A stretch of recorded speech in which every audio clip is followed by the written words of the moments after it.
All right, what is going on, my brony bros? You're my pink brony bros, and we dance at the gear clubs. Oh my god, I'm just having fun on the stage in my hooves. I'm wearing a man thong down at the pink brony club. I'm gonna keep on crapping at the pink brony club. I'm gonna keep on crapping down in West Hollywood. I'm gonna keep on fapping at the pink brony club.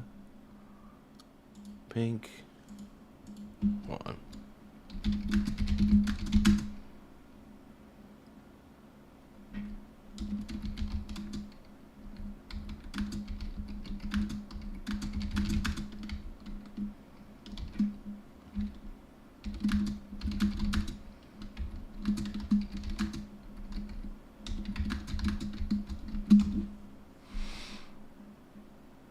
Give me one moment.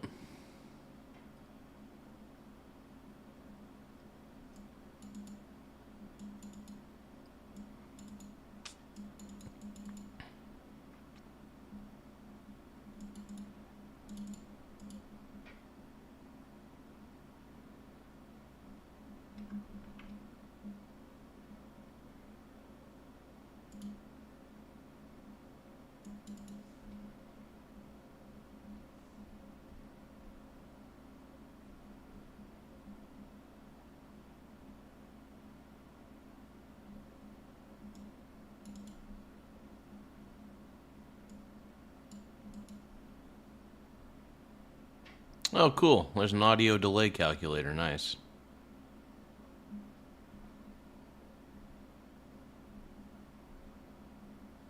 Oh, frick yeah, dude. I need to get this. Where's this at? Where's the delay calculator? I'm absolutely saving that to my faves, bro.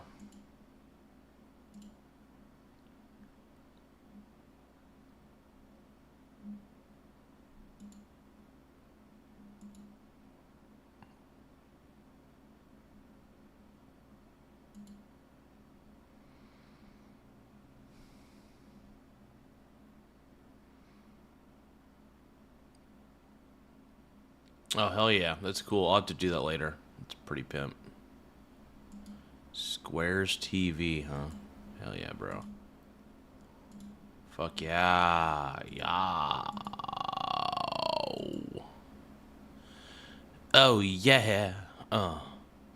Annie says, hi, Garza. What up, Annie? How you doing? You're a pink brony bro. We're all pink brony bros, man.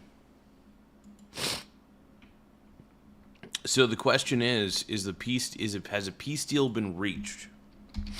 Iran deal. Okay, we're gonna figure this one out together. Did they make a deal? I have no fucking clue, dude. We'll see. We'll see. Has a clue, not a clue. Has a deal been reached? OMG.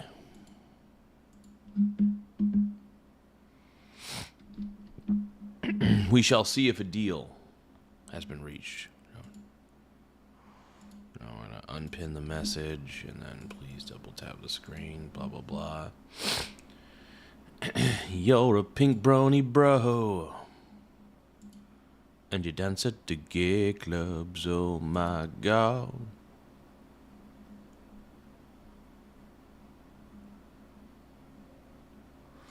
I'm just having fun on the stage in my hooves. I'm wearing my man thong down at the pink brony club. I'm gonna keep on fapping at the pink brony club. All right, let's see. Is there an Iran peace deal?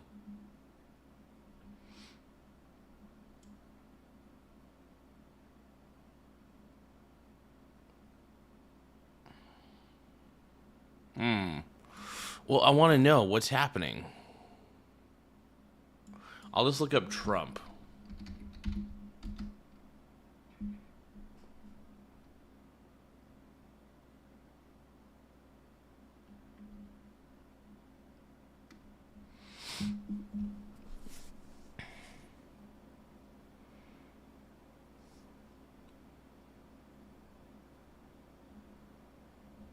Hell yeah, bro.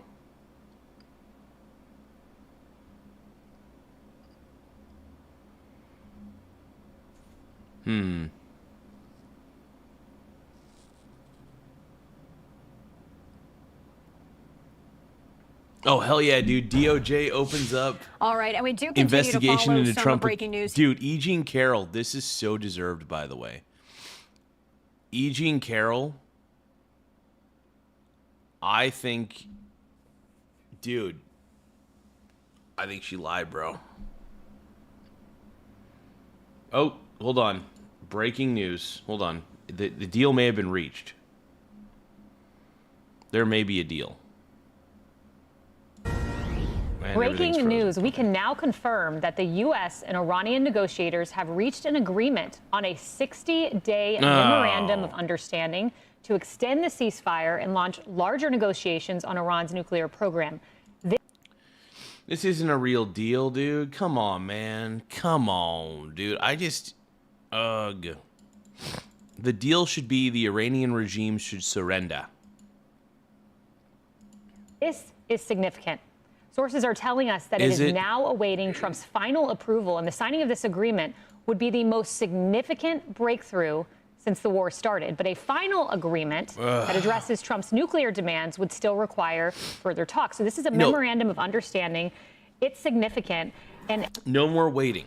Either you... Oh, I'm so sick of the waiting. I don't trust Iran at all, dude. And they're not going to open up the strait. Smoke and mirrors, bro. Harris, I spoke to a senior administration official at length Sunday, and they were emphatic, saying no dust, no deal. So if they've reached this, you would think that there's a deal on the dust, the enriched uranium. Well, I don't know, because what you just said, and by the way, Axios had this a couple of hours ago, and I don't know how many other networks, I still hadn't really seen it break. We all needed to confirm this for ourselves. And so now that Fox has done that, we're talking about it in more detail now. But I don't know if it deals with the uranium that's been enriched and whether or not we take it out of that country, leave it in the ground, what kind of a deal would be worked around. The president has said that if we don't deal with that aspect, then it's not a good deal for the United States. Yeah, I want Trump to just end it already. We shouldn't be delaying. Either Iran agrees no nuclear development, no nuclear weapons development, or we continue to bomb. That's the way it should be. Iran has delayed this for far too long. We need to step up and say, you either agree, and if you disagree with anything that we're laying down, we're just going after you. What this to me is about is that Strait of Hormuz. I mean, that's what this is telling me. And because it's a 60-day ceasefire, and we're not that far into this one, right? We're about 55 days or so into this one. So it's almost doubling the time that anybody might have thought we would have done it. And this is about money and resources. They had to open up their internet a couple of days ago in Iran. Yeah, I don't think we need to negotiate with Iran. I think they either agree, and if they disagree, they're going to get one thing coming. Double tap the screen if you guys are tired of Iran. If you guys are sick and tired of Iran, double tap your screen, all right? Because I'm done with Iran, dude. And I think that this ceasefire, I hope it's successful. I hope it's whatever it is, but I mean, this is crazy. This is 100% crazy. They are getting crushed economically. They do a lot of commerce. Well, all of our countries do online. They weren't able to do that. That was not, by the way, for giving the citizenry more freedom on the internet. No, they can't move anything out of their Iranian ports because of the U.S. blockade. So they got to try to do business a different way. And Marcus, I see you nodding at me. This comes down to money. And we're taking that real live look of ships that are waiting to kind of get through the Strait of Hormuz, what that could look like. If this loosens up oil, remember, UAE just pulled out of OPEC and OPEC Plus.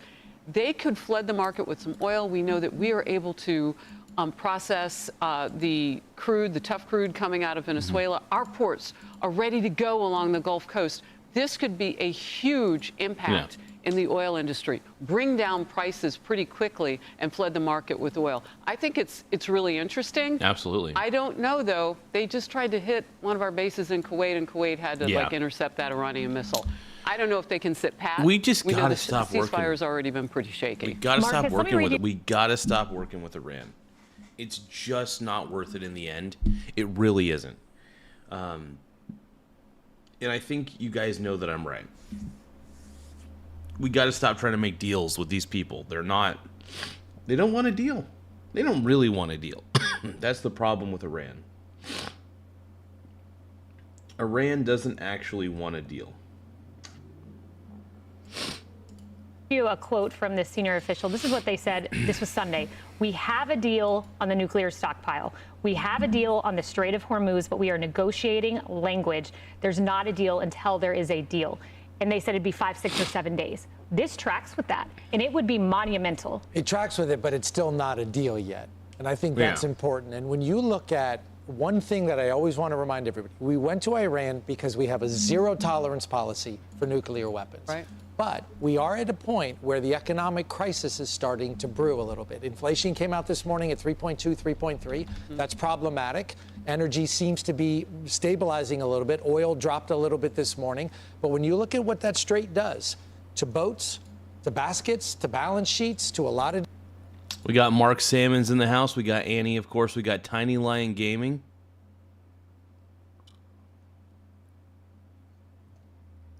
Tiny Lion Gaming says someone said the hardest part of every 5-year war is the first 2 months. I don't think this is going to be a 5-year war. I think this is going to end quickly. But yeah, Trump needs to just I don't know. I just don't trust. I don't trust Iran. Mark Salmons, how you doing, bro?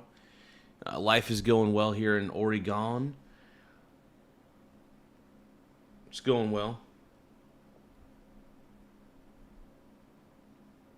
But I'll say that I live in Ohio.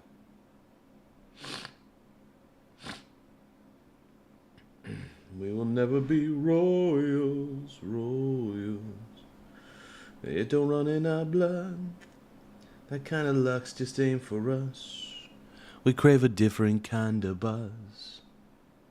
Let me be your Lula. different things, consumers are starting to really feel it. And in the And you can summer, call we me know that Queen oil Bee. prices go a lot higher just because demand is a lot higher. I think this is a perfect balance of we don't need to blow people up, we need to get money flowing, and we need a period of time to negotiate how that's going to work. I think this is classic textbook Trump negotiation. You know, and a lot can happen in 60 days. We've seen Iran acting out. Also remaining to be seen, President Trump said he was demanding Saudi Arabia and these other Gulf states join the Abraham Accords. Does that happen? Yeah, maybe. You know, and I thought that was very interesting when he announced that because he's adding a new layer to things. When people were worried, oh, you know, what's going to happen with this? Is President Trump on his back foot? He's saying, no, no, no. Yesterday, I thought it was very interesting when he said, and it was a message to both the Iranians in charge of their government right now and Americans saying, they think they're putting pressure on me with the midterms. No, I feel like this is not just a legacy building moment for President Trump. It's more than that. It is about international security. I think Trump's kicking the butt, dude. No, I think Trump is actually kicking ass, bro. I know people don't want to believe me on that. And they're like, no, he's not. No, he's not. No. Yeah, he is. He absolutely is. You guys refuse to believe in the Trump, dude. So it's not just about, you know, another election cycle. It's about our children and our children's children and our overall safety. So we do await details on what this deal actually means and what is actually being reached. But just from a 30,000-foot view here, you know, there's this constant narrative, and I see it every single day, that the Iranians have somehow have the upper hand here when they have absolutely no. Yeah, why? I keep seeing these libs. These stupid liberals keep saying that somehow Iran's winning this war. How? Iran has been decimated completely. Their military is on the fritz. We've sunk their entire naval fleet. I mean, come on, man. Let's be real. Let's be real. Iran's cooked.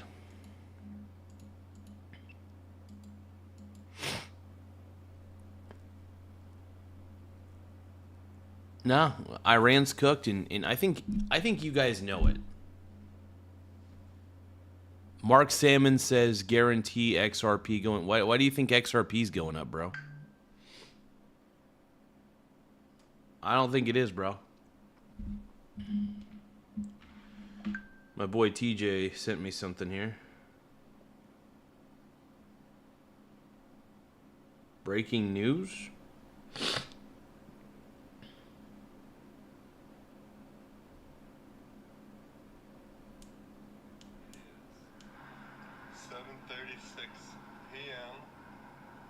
May 26th, or no, 27th, and my odometer is 1 mile away from saying 18 boo.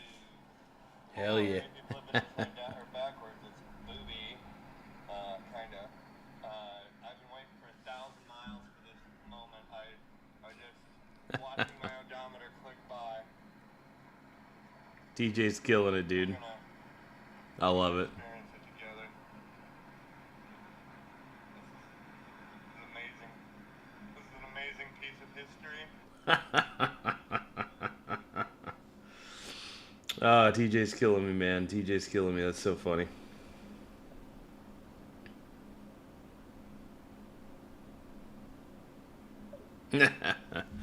That's some funny shit, brother. That's some funny shit. TJ almost reached. It almost says boob on his odometer. It's epic. What a beast. What a stud, dude. I love TJ. He's the man.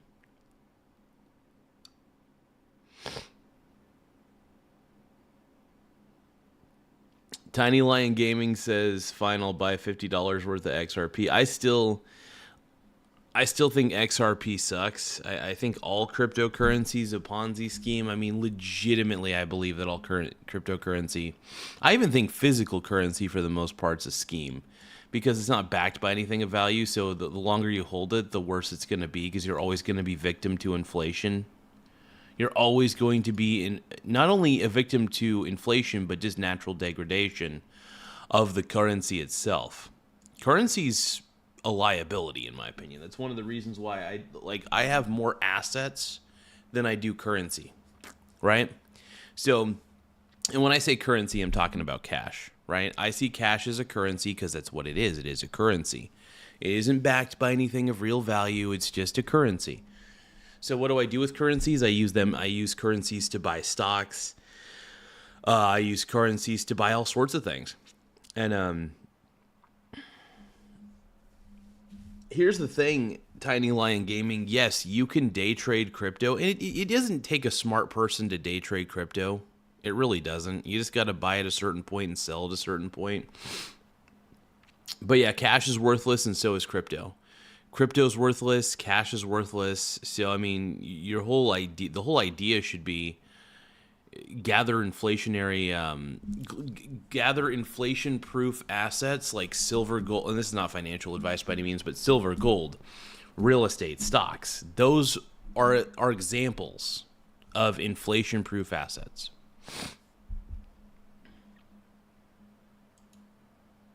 Pure examples, dude.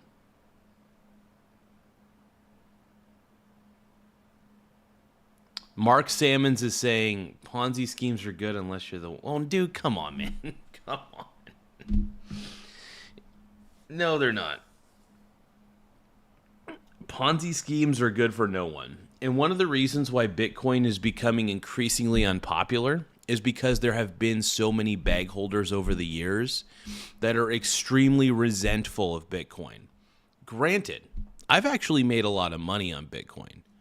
I'm resentful because I know that there are a lot of people getting scammed basically out of their money because they thought investing in Bitcoin was a good idea. And what happens is they do end up being the bag holder at the end of the day because they're investing in an intrinsically worthless asset. Bitcoin has no intrinsic value. None. It is worthless. It is a Ponzi. Come on, man. Leadership class. Their Navy is at the bottom of the Strait of Hormuz. They have no air force. But yeah, all crypto is a Ponzi scheme. Is really what it boils down to. All cryptocurrencies are a Ponzi, straight up.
I'm wearing a man thong.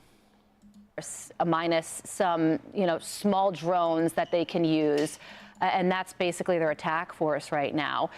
And the internet being turned on has given us another level of insight into the fact that the Iranian government is also facing internal pressure. Remember that part of this whole war was started at the beginning of it.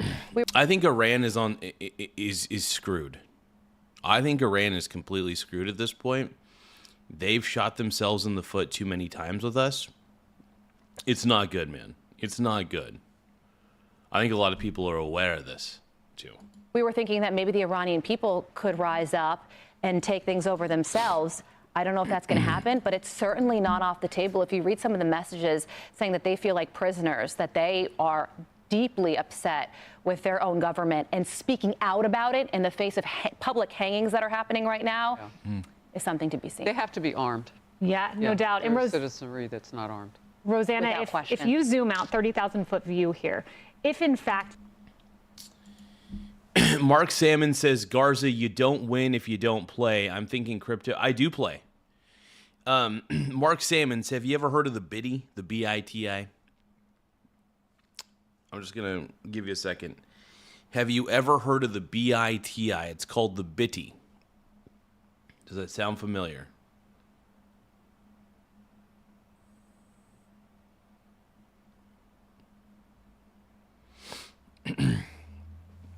So what the BITI is, it does basically it does the inverse of whatever Bitcoin's doing. So since it does the inverse, it does the exact opposite, right?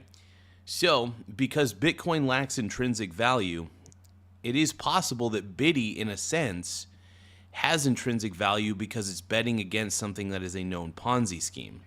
So what I do, anytime Bitcoin goes up on a bull run, I gradually buy into the BITI because I do not think the bull run ever lasts with Bitcoin, and I'm proven to be right 10 out of 10 times. What happens is, I don't know when I'll be right, I just know that I will eventually be right. What happens is I swing trade the BITI in order to make money. That's actually one of the ways I make extra money in my portfolio, is swing trading the BITI. Because Bitcoin is intrinsically worthless, I will never know when it's going to go to zero. You never know when it will go to near zero levels. So, using the BITI, I'm able to buy the dip I'm able to buy BITI on the dip, and then when Bitcoin finally crashes, I capitalize on it.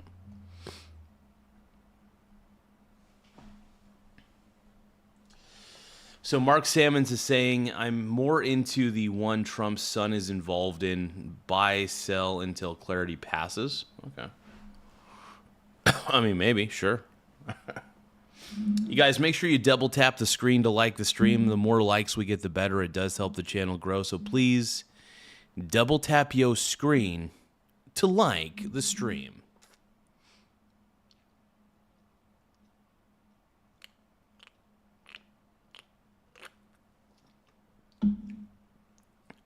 Let's keep going.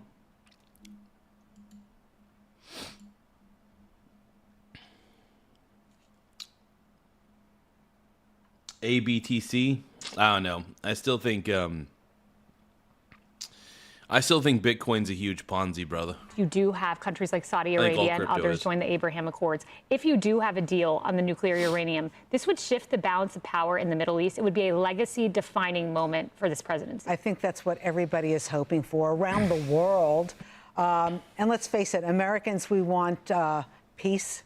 And the president promised that he was going to. And don't get me wrong. Even though I have my doubts about Iran, I still want Iran to come to a peaceful resolution. I just have my doubts.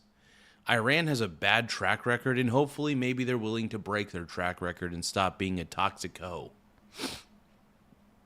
Will Iran basically stop being a toxic-ho? I don't know. We'll find out. We'll see if they actually decide to sign an agreement.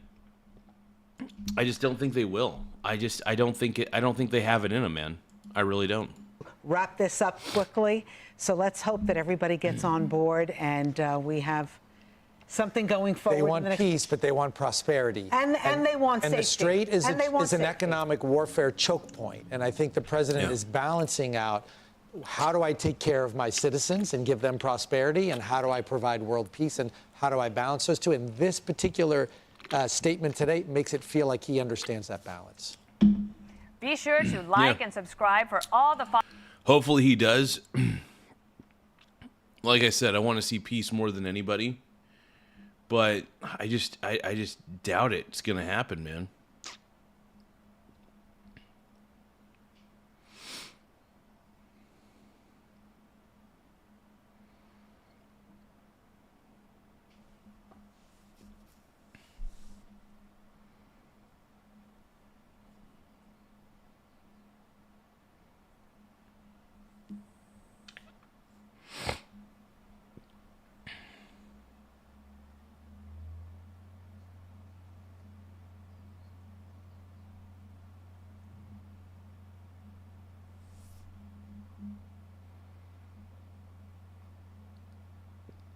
Oh, Alex Stein.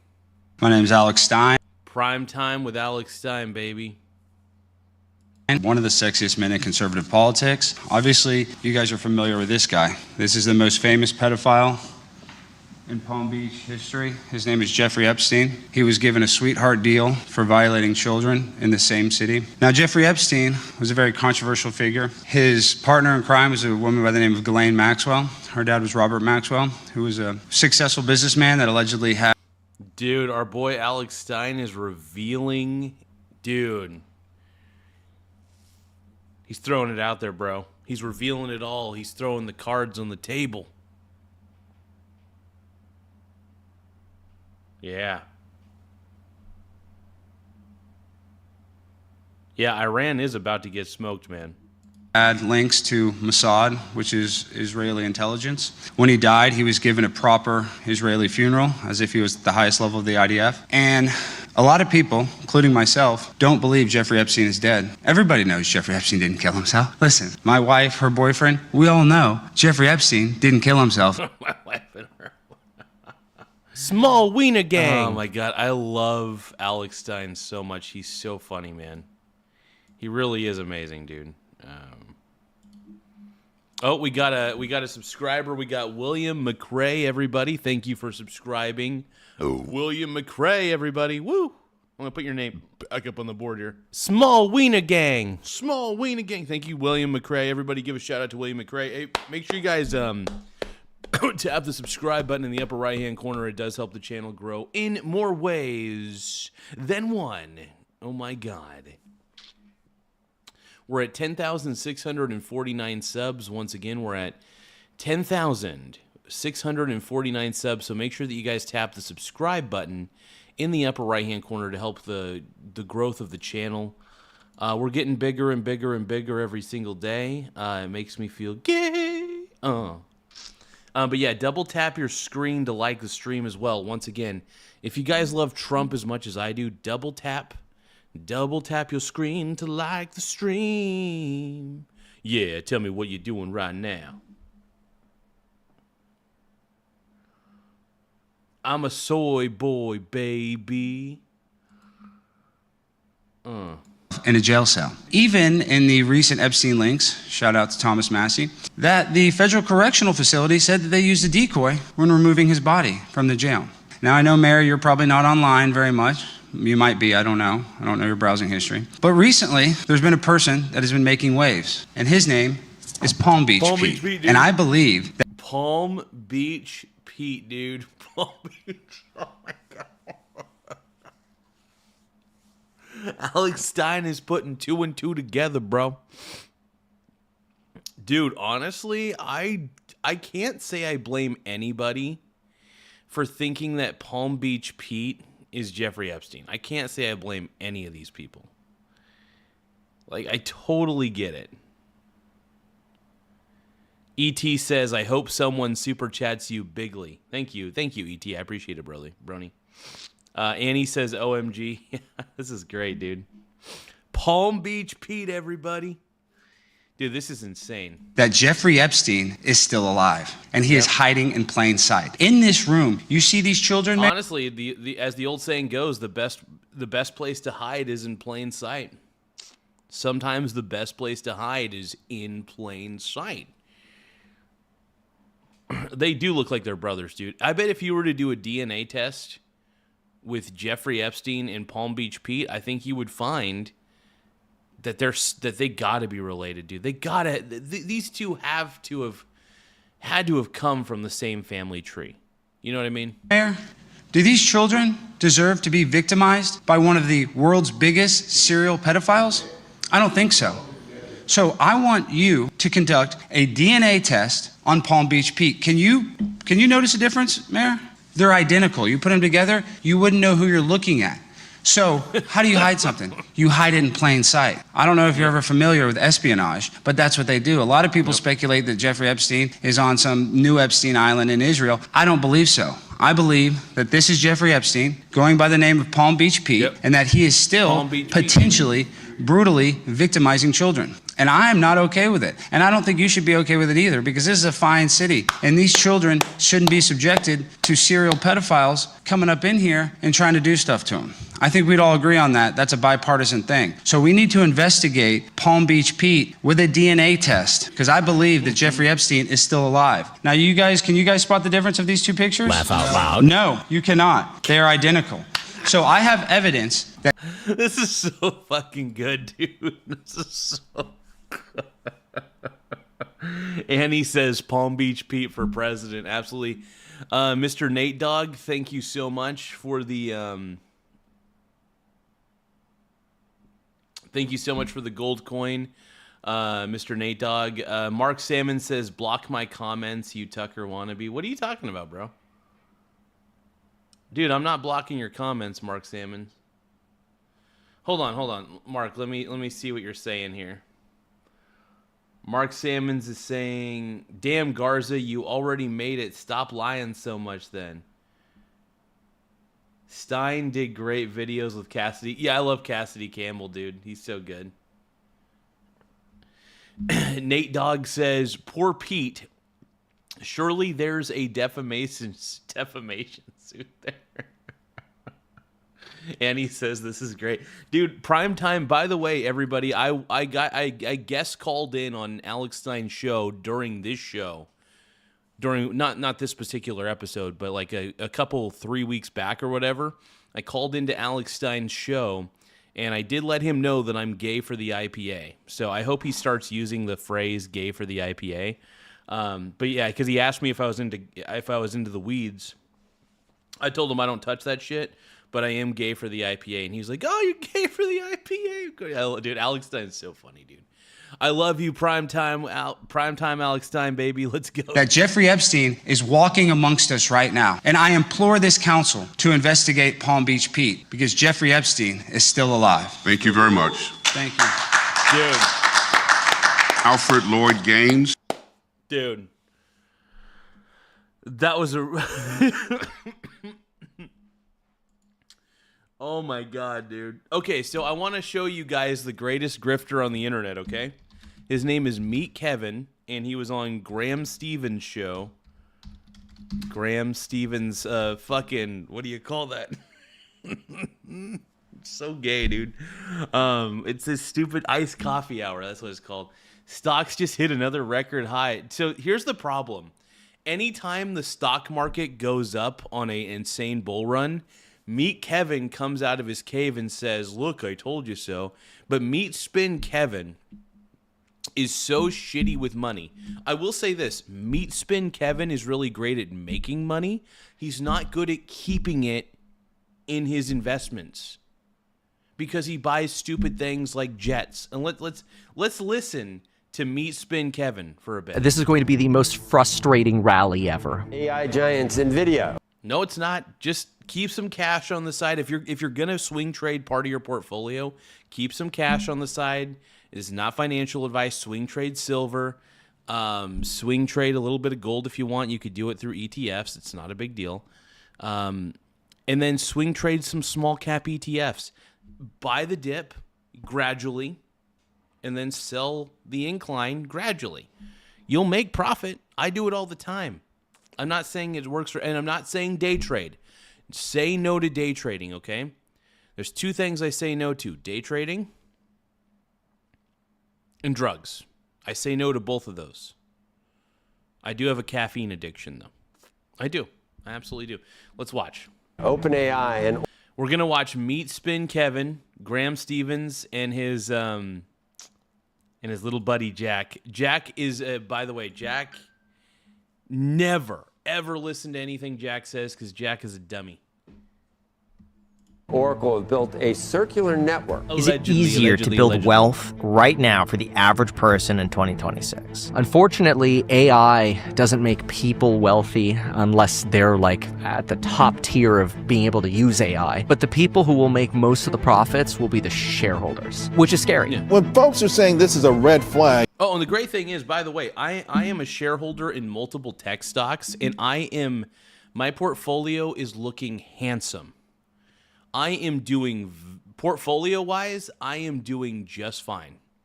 All because I invested early in a lot of tech companies that, honestly, I with the assistance of ChatGPT helping me find the ideal AI penny stocks, a lot of these penny stocks are getting bought out by like the bigger companies like NVIDIA. So I'm bringing home the cash, everybody. I'm bringing home the cash. You know what I'm saying? Hey, yo. You don't necessarily see it that way. Nobody saw this coming. What do you think is the biggest risk to the economy right now that no one's talking about? All that crap's going to implode one day. It's all going to zero. It's not going to zero, dude. Are you kidding? Dude, me, Kevin, that's so stupid. Okay. It's not going to zero because these are companies that do real things. You know what's going to zero? Cryptocurrency. I bet you anything. I won't bet you anything. But I'll bet you something.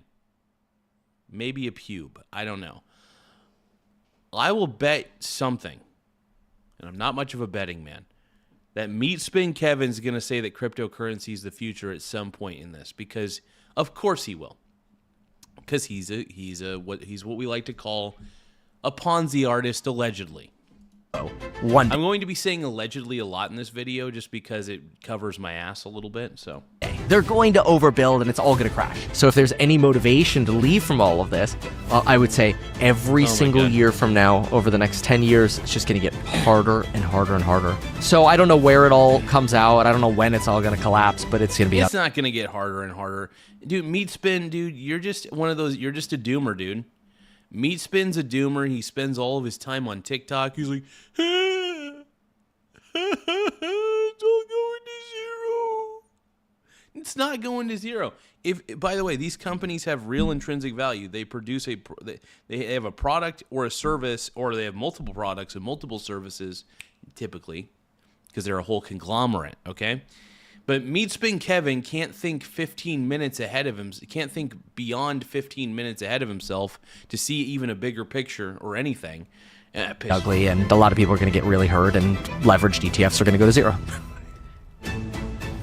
He's an idiot. Leverage ETFs are going to go to zero. He's too stupid. See, this is the worst part about, iced coffee hour. I'm just going to tell you guys this. If you want to get financially stupider, if you want to become financially more idiotic, these are the three stooges. You could argue that these are the three stooges of finance. Meat Spin Kevin, Graham Stevens, and Jack Me Hoff. All right? That's Jack Me Hoff. Kevin, thank you so much for coming on the Iced Coffee Hour. Glad to be back. Really appreciate it, man. So I'm curious. The Big Short investor, Michael Burry, said... I'm going to say allegedly. I need to do an entire rap song called Allegedly. That'd be sick. Allegedly, everybody wants to get with me. Everybody wants to put it in my big fat booty. Everybody wants to allegedly put it in my booty. The stock market is minutes away from a bloody crash. Stocks are hitting a record high, up 19% since the March bottom. Jack was curious about this one. What stocks have you made the most money on? Ooh, well, let's answer that. First, Oh, guys, that say reinvest on a shirt. Is that another stupid Meat Spin Kevin company?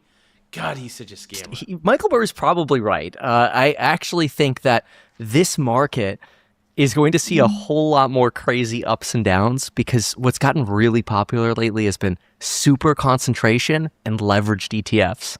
So you see it like at the end of the day and the beginning of the day, things just go crazy up and down.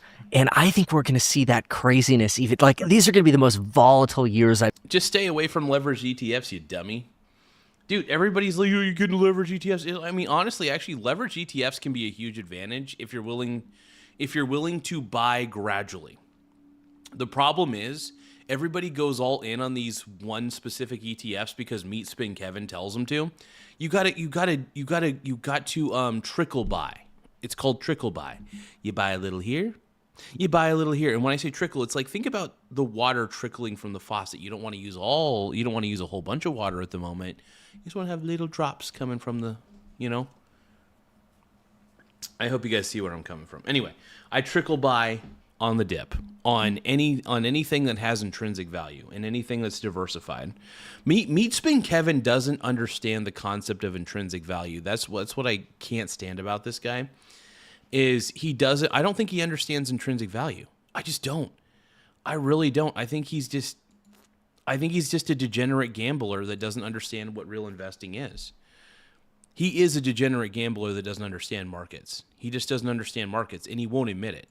I bet over the next few years, because I kind of think a lot of people are like, it can't go higher, and watch. He's too busy trying to look the part, but he's not. He's too busy trying to look the part. He's not trying to be the part, right? He bought the private jet, which honestly was a total money drain for him. You're better off just flying commercial. That I follow the QQQ, the NASDAQ 100. Yeah. It's going to go through like 1,000, and people are going to be like, what? This isn't fair. Why does it keep going up? It shouldn't. But between here and there, Burry's probably going to be right and be like, see, I told you there was a 19% dip, and then it goes right back up. It's crazy. Yeah, well, here's the thing. This is why you buy dips. And also, by the way, if the QQQ keeps going up, it is fair. I love how people say, it's not fair, it's not fair, it's not fair. This is why I criticize the bottom 1% of society and not the top 1%. The top 1% is busy making businesses and solving problems. The bottom 1% are too busy causing problems. Let's keep going. Right now. So what about the stock? So on the stock, most money in the last 6 months, Circle actually bought it around 68, and then of course it fell to 58. I'm really good at buying when it's still kind of got some room to go down, timing that bottom so hard. But now it's 120, 130, and I'm like, okay, great. That's a really good play. Longer term, over the last 4 or 5 years, NVIDIA has been really great. But, there are also losers as part of that. More recently, the hell with Netflix. I shouldn't say bad words on the show on the iced coffee hour, but I bought Netflix, made money from my buys when they were going through that whole Warner Brothers crap. But recently, they just keep bleeding, and they're such money. Oh, shit, dude. Somebody replied to my small wiener gang. Hold on. So what's the cutoff? So Ronald says, what's the cutoff limit? Is it by width or length, for instance? Let's say I'm hung like a tuna can. Longer than enough.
Makers. Nobody realizes they'll probably exceed the advertising that YouTube's growth has. So YouTube's advertising growth, Netflix is going to blow it out of the water. Nobody's even paying attention to it. And what stock over your lifetime have you made the most money on? Oh, by far Tesla. Yeah, I Tesla. remember, man. I think it was. I mean, yeah, if you're an early investor in Tesla, yeah, I made some money on Tesla myself, so I get that. Definitely rode the bull run on that one. But yeah, you never know. You never know what certain companies are going to do. In 2020 or 2021, you showed me, I think it was like a JP Morgan account. Yep. I'm just going to say there was $40 million in Oh, that yeah. account. And I remember looking at that. And Meat Spin, dude. Meat Spin was gambling on call options. just thinking the only thing I would do, I wanted to click sell for you. I know, just sell everything, right? I wanted you to sell so badly and just lock it in. And the crazy thing is it'd be like, you know. You don't. Here's the thing: if you have that many gains, and you have an overly concentrated portfolio, you could always just sell. It's not financial advice, but you could just sell it, and then just take the profits and then put it into and make a very diversified portfolio of ETFs and individual stocks. Just make sure you're diversified. Buy international stock ETFs, for example. Seriously, you could take those millions and just invest them wisely. Just make sure that you're spread out. You know, for example, he could have bought $1 million worth of. He could have actually bought like $1 million worth of physical silver, $1 million worth of physical gold, and then in his actual portfolio, he could have purchased. Like $1 million of international stock ETFs, and then $1 million of like the VTI, or he could even just get the VT if he really wanted to, and then you could just stay diversified for the rest of your life, and then just be able to live off of that portfolio. I mean, you don't even need it. Honestly, you could live off of 100. If you're a smart swing trader, you could live off of $100,000 easy in your brokerage account. You could swing trade silver with $100,000 and be totally set for the rest of your life. And all you would have to do is just check the market every day. Straight up. Just be smart about it. Just make sure you keep a lot of cash on the side. Because people, when they have cash in their brokerage account, they can't help themselves. You know what I mean? They can't help themselves. They're like, I got to invest it all now. No, you don't need to. You need to keep that cash on the side. That's leverage. You need to think of the cash that's sitting in your brokerage account as pure leverage. It helps. Here in California, you pay like 35% in gains taxes, because you got even the long term, right? Short term, you'd be at 50. Meet Kevin just seems so fucking weaselly, dude. I don't trust him. I take one look at this guy and I think, dude, this guy's a weasel. 5% gone. Poof, more than half. Yeah, gone. but even then, you would walk away in the 20s. That's true. And I think I told you back then, man, I would just take a year off. Right. Yeah. Chill. How much did you put into Tesla? Was that all Tesla gains? Like, what did that $40 million look like? Because I swear I blinked my eyes and all of a sudden it was just like everyone here and Kevin was leading the charge by miles. I wouldn't say it was all Tesla. There was a chunk of it, I would say about $8 million of it was margin. So not all of that 40 was, and I have a video on this somewhere where I break down like how much of it is margin or whatever. So the video would be a really good reference to look up, the $40 million portfolio. I want to say my buying, because I bought Tesla, I remember before COVID in like 2017, I'm like, guys, I got 500 grand in Tesla. Yeah. And then it went down, it was like 300 grand, and I'm like, and everybody's leaving me comments like, you're such a loser. He seems like, I don't know, Meet Kevin just feels like a very insecure person. I think he cares too much what people think about him. I don't give two shits what people think about me. I love looking like I'm a poor piece of shit because I know deep down I'm not rich by any means, but I'm definitely well off. I'll say that. When it comes to my portfolio, when it comes to everything else, I'm doing pretty good. Because it was during production hell with the Model 3. Same was true, by the way, when I bought NVIDIA. When I launched my ETF back at the end of 22, I do feel like Meet Kevin is fake rich, though. I feel like there's a fake rich thing going on with this guy. Kind of concerning. Bought a ton of NVIDIA at the same time, and it just went down another like 20%, and everybody's making fun of me. Go, I want a loser. That was a 6 or 7 figure return on that, multi-millions of dollars from NVIDIA. Tesla was probably 7 million of that 40 in gains. Yeah. I think the total was like maybe 15 that was in Tesla. Too concentrated, but that's from memory. But yeah, I mean, hey, there are winners and losers, right? Like I lost money on a firm back in 2021. How much? I think I rode that down probably $1.5 million. Yeah, just How does in that one feel stock. looking back and losing $1.5 million on that? That's not the only place I've lost $1 million, because I've lost $1 million in even just other business ideas or opportunities, or like, I'm going to go learn how to be a pilot. That probably cost $1 million, right? So I don't really look at the number anymore. I look at it more as it was a really expensive college education, So like, hey, what lessons can I learn from why I didn't sell a firm earlier, right? And how can I not make those stupid mistakes again? How do you say that so casually though? Like, I could lose $1 million here. Honestly, it's probably the happiest I've ever been right now, because I really just don't care about the numbers, because I got these beautiful 7 children. I don't have any debt. There's no worry about anything. It's like I don't have margin debt, a home debt, or whatever. And I realize I'm in a really fortunate place because, there's YouTube income, there's other revenue, I run House Hack, now we call it Reinvest. So for me, I'm like, I just want to build. And I don't really have this stress or fear of a downside. Back then I did. Well, here's the thing. You wouldn't, by the way, if you were hyper diversified, like I suggested to you a long time ago, if you just stayed hyper diversified, you would have never had any problems. You never would have to worry about a downside if you spread your dollars out, right? You got to spread out your risk. Honestly, you could have bought $1 million worth of international ETFs, right, to get international company exposure. You could have bought $1 million worth of U.S.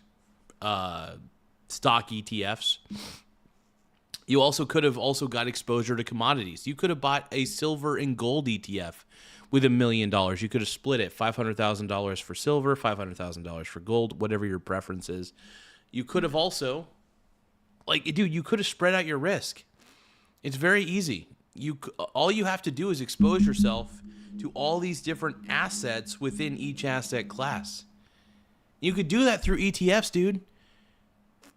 All you had to do was stay diversified, and then you would never have to worry again. But instead, you make your life way more complicated than it needs to be. This is what I hate about Meet Kevin, and this is why I think that nobody should listen to this guy. He makes his life far more complicated than it needs to be. You've got to simplify. Look at this. Meet Kevin's the kind of guy that believes that you have to have high risk to get a high reward. That's not true. You can find low risk, high reward vessels. They exist. But Meet Spin Kevin doesn't think up here. I don't know what he thinks with. Either way, I love calling him Meet Spin. I can't help it. But he's not a good investor, dude. Meet Spin, dude. Come on, man. Come on, bro. But here's the thing. He was like worrying about his portfolio. You don't have to worry about your portfolio if you're hyper diversified. The problem was Meet Spin was getting too overly concentrated into certain positions. And dude, did it pay off? Sure. Yeah, and it can pay off. I'm not saying it can't. But if he wants to sleep soundly at night, he doesn't have to be a degenerate gambler. He can spread out his risk. You could spread out your risk by having all sorts of different assets. And then you're fine.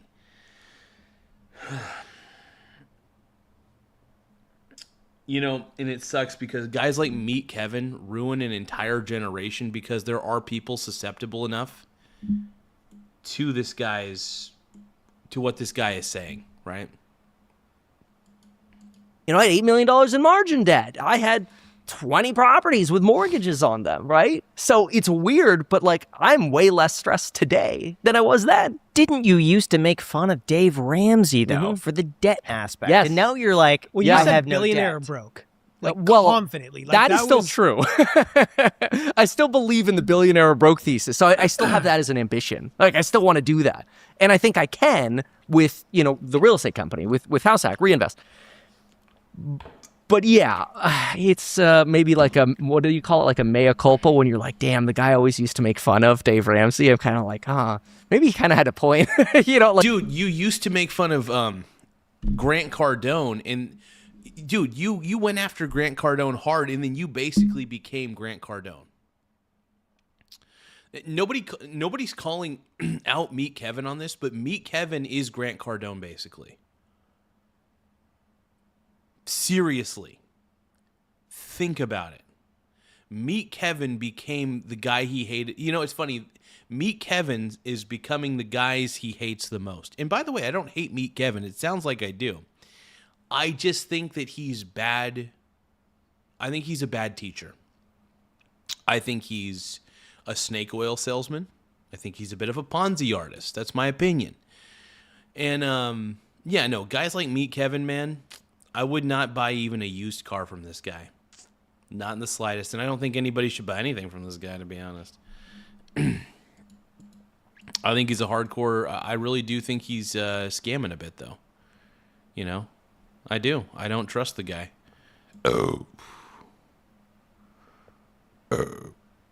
Sorry, I keep burping, everybody. Give me 1 second here.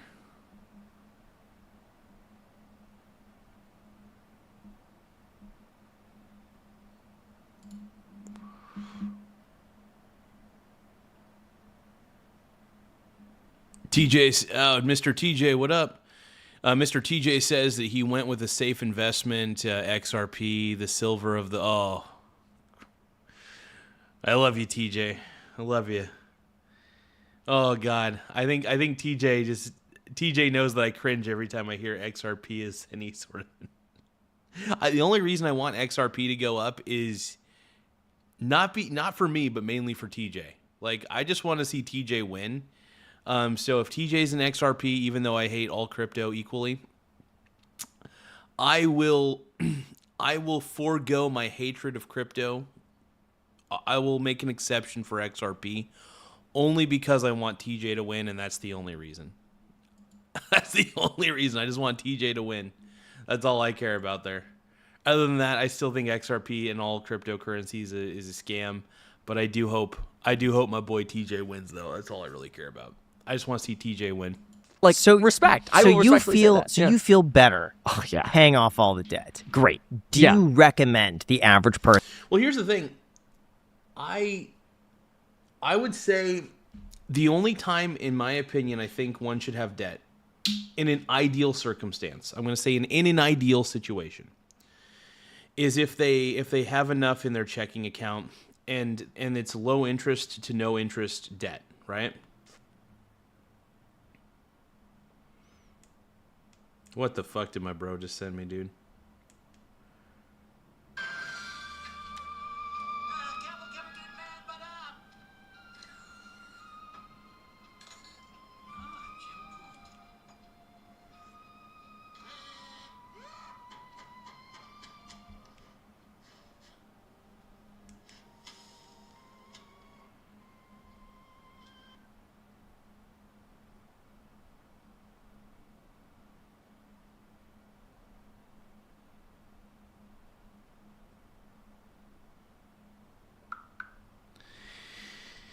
Let's see. We got my boy E.T.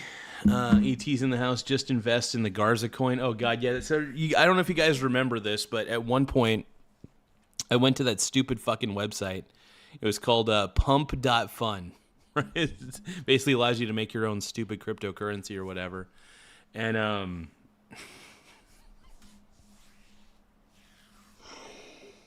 oh, my God. It was great, dude. Pump.fun. I made, like, a whole bunch of stupid coins that were like ridiculous, and it was hilarious, man. It was hilarious. person pay off their debt? It depends, because the tough thing is, you want to be able to build wealth. And I personally think one of the best ways to build wealth is real estate, which is really annoying for people to hear right now because rates are so high. It's like, come on, nobody's built. Well, here's the thing. By the way, you can get exposure to real estate through real estate investment trusts. You don't necessarily, but dude, I love how Meet Kevin doesn't weigh out all the alternatives. So if you want exposure to real estate, look, there's a lot of great publicly traded real estate investment trusts that you can invest in, and you could still get great cash flow from it. You could still get great appreciation over time because rent's only going to go up over time, and the appreciation of these buildings are most likely going to go up over time that a lot of these real estate investment trusts own. So honestly, owning the company that owns the real estate, you benefit from that. Honestly, the best form of ownership is stocks, in my opinion. So when you're owning a real estate investment trust, you're owning a stock, and you're owning a company, basically. Ownership of stock is ownership of company, baby. That's all it really is. That's all it really is. Bada bing, bada boom. That's all it is, baby. That's all it is. But guys like Meet Spin Kevin want you to think that the only way to get exposure to real estate is buy actual houses yourself. You don't need to. You could buy the real estate investment trusts and basically get instant diversification, because a lot of these REITs have a ton of fucking have a lot of real estate in their portfolio that they lease out to companies or individuals, depending on the type of REIT it is. And by the way, if you diversify into different REIT sectors, you're basically diversified in the entire real estate market. This is what I do. I'm going to admit that a lot of my portfolio does contain real estate investment trusts. A lot of it does. At least a lot of my individual holdings are real estate investment trusts. Mainly because, one, the cash flow is excellent and it does appreciate over time. Now, I do have a lot of ETFs that expose me to international companies and a lot of ETFs that expose me to everything else that I ever want. But yeah, that's pretty much it, man. That's pretty much it, bro.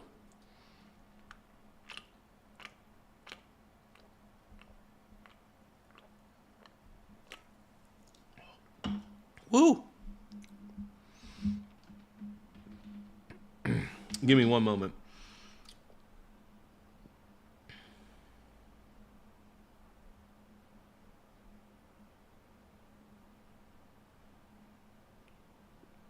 There were a few international ETFs that I wanted to get exposure to that I forgot to purchase recently. And I want to do it now while I'm talking to you guys.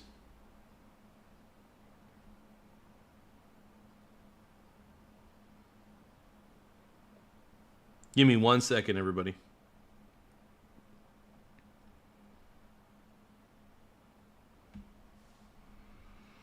Well, you and me, we can ride on a star. If you stay with me, girl, we can rule the world. But yeah, I love having exposure to like all the different what do you call it? All the different international companies, though. iCore, let's see, emerging markets fund. Oh, why don't I have that at the moment? So another thing is emerging markets are great. I love emerging market funds, especially. Emerging market ETFs are like one of my faves, actually, to have in my portfolio. But yeah, I think it's very healthy to have a lot of different international ETFs in your portfolio just because you do want exposure. Because here's the thing, even though I believe in the US, you also have to kind of hedge your bets a little bit and make sure that you're exposed to companies that are out there in other sectors. So give me 1 second here. We'll sort by price. Yeah, you and me, we can ride on a star. If you stay with me, girl, we can rule the world.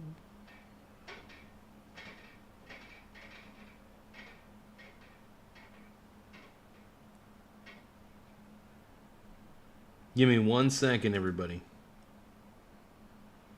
You're my pink brony bros.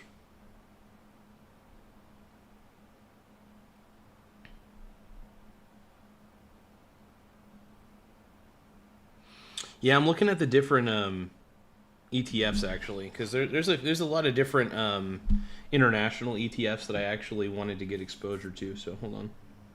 I also like having different international ETFs because you get a dividend at different points, and I think that's pretty smart. Let's see.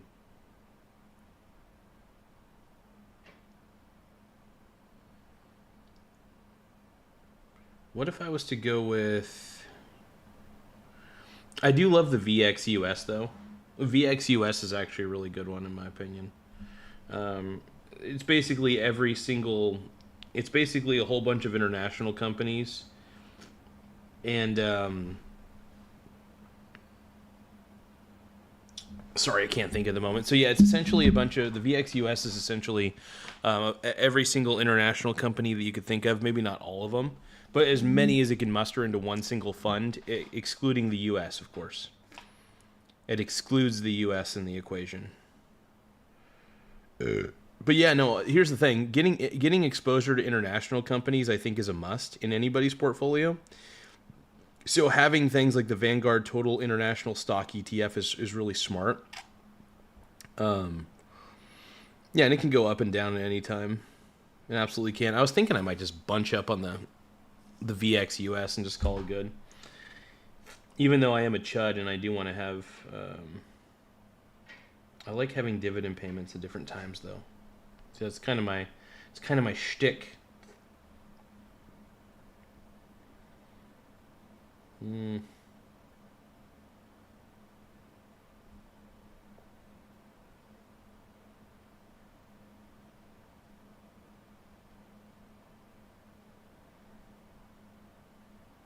That's a good one.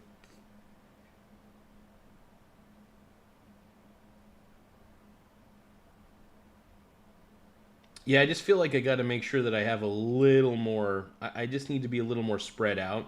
And even though I do have a good chunk of international ETFs, I just want to make sure that I'm, doing the right stuff here. Having as many different regional ETFs as I can. Oh, the iShares Core MSCI Emerging Markets Fund, 90% of the market capitalization.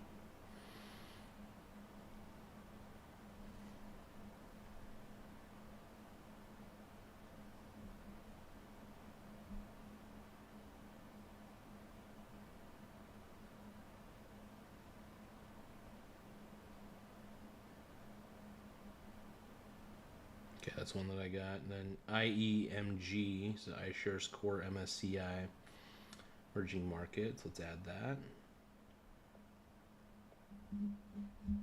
Yeah, so essentially I'm just adding a bunch of various international ones. I'm keeping a close eye on the expense ratio, though, because you don't want to, like... I don't know. I think it's just stupid to overpay when you don't need to. Schwab International Equity, that's a good one. We'll add a share of that. Just anything that could expose me to international companies, I think, is a good thing. Sorry, we'll get back to reacting to the video here in a second. Iran peace deal will collapse because of Iran corruption. Yeah, I don't think there's going to be much of a peace deal, dude. I don't think there is, man.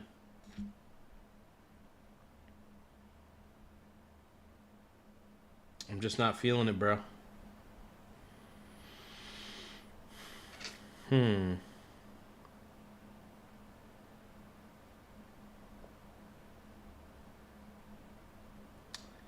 Yeah, I'm just looking at the various ETFs here. iShares, MCI, Emerging Markets. Is that a good one?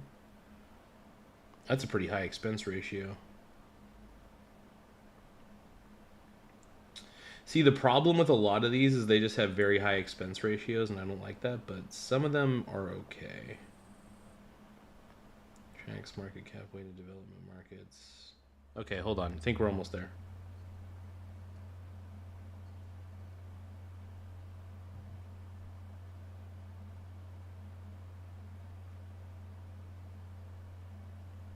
Yeah, some of these index ETFs are a little bit interesting to me. Schwab Fundamental International Equity. Yeah, some of these are kind of getting in the weeds. Hold on.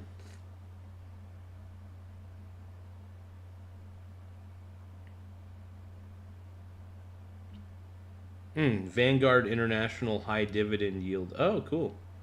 So this one is actually a high dividend yield pair. It's kind of neat. I don't know what the exact yield is, but it's got over 1,662. That's not bad. Low expense ratio. That's not bad at all. I'd add that. It's international, so if it's all international companies, I'm down for it. See, the thing is, like I said, my goal is to get like maximum exposure to international companies, because, like I said, it really is. It should be a sleeve of your portfolio. A lot of my portfolio, admittedly, is primarily like U.S. companies and stuff, but yeah, this is pretty decent, man.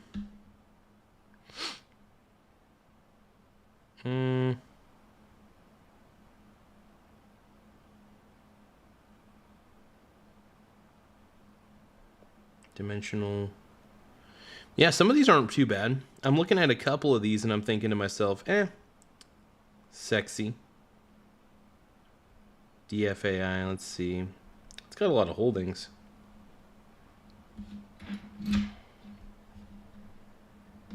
It's all developed countries, though.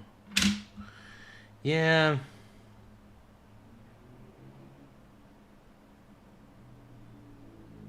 If I look up international, if I just look up international,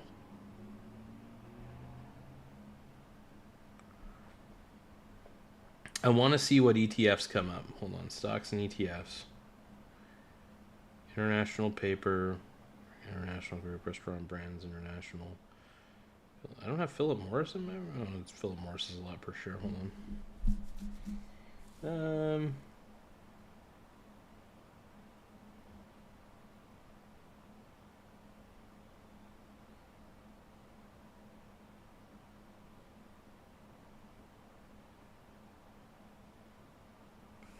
Yeah, I was gonna say, like, as far as it goes, man. I want to see what some of the index ETFs are looking like here. iCores, shares, total international. So Vanguard developed markets, Vanguard mid cap ETF. Is that just mid cap in the U.S. only, though?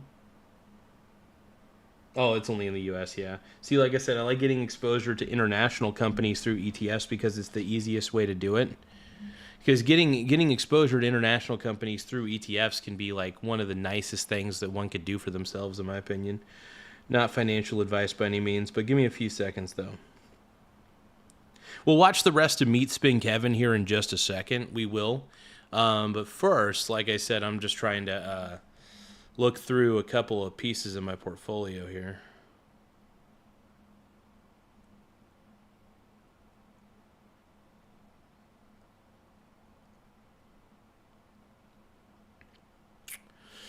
Well, Van Eck.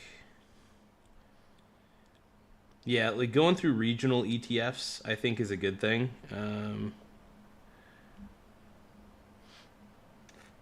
Let's see. I could look at all the Vanguard ones, because the Vanguard ones are typically going to have the smaller expense ratios. Although Wisdom Tree's not bad. Wisdom Tree, emerging markets excluding. Problem is, Wisdom Tree has like the stupidest fucking high expense ratios. It pisses me off. Vanguard International Dividend Appreciation. Well, dividend stocks, get me going, but these are only like, it's very few and far between. It's kind of grown decently. Let's see. Pays a decent dividend. Does it?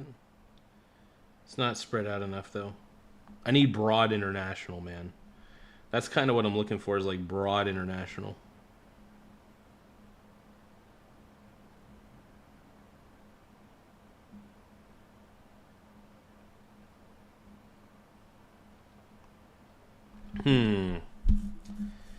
Interesting.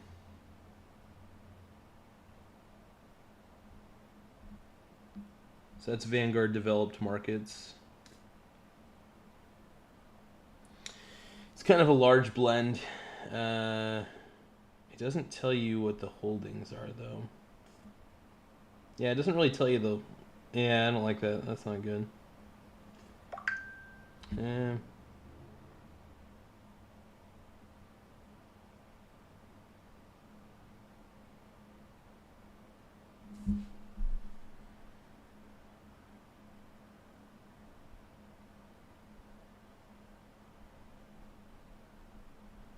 We can also just sort it by the price. We'll go from lowest price. Here we go.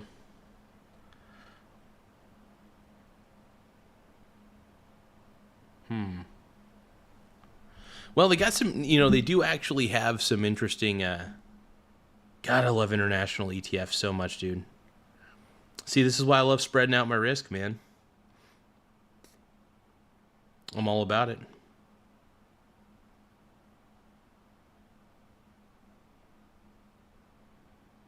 So do you guys spread out your risk at all? I do. Oh my God. Oh my God.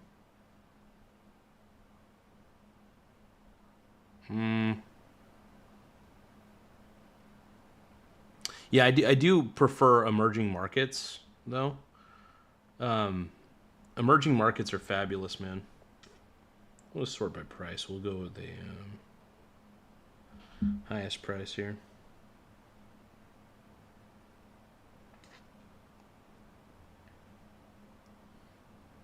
Emerging Asia Pacific, sorry, not specific, Jesus. Let's see, because I do like having, like I said, I love having exposure to the international markets, and I just think it's smart to do so, Avantis. The problem with Avantis is their fucking expense ratios are just so fucking high.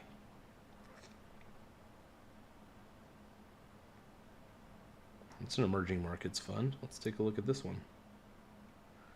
Well, that's a lower expense ratio than most. BKEM is a passively managed fund with emerging market exposure to broad, large, and mid-cap stocks. Okay, that's interesting. Yeah, I mean, that's exposure and it's pretty broadly diversified, so yeah, why not? That's a good one to have. Balances out my small cap ones at least, because I swing trade small cap international, so having like large cap to kind of balance it all out kind of helps out a lot. Is it 96? Oh yeah, oh, fuck it, it's not bad at all. Anytime I can gain exposure to international companies, though, that's pretty much the goal. Let's see, MSCI, EATF. Let's see, that's too small. That's right.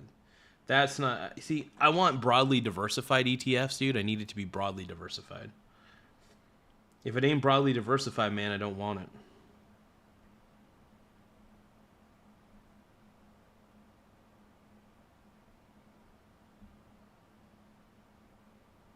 Fidelity, interesting. So they have an enhanced international ETF. It's still not. That is still not diversified enough for Daddy. It's still not diversified enough, man.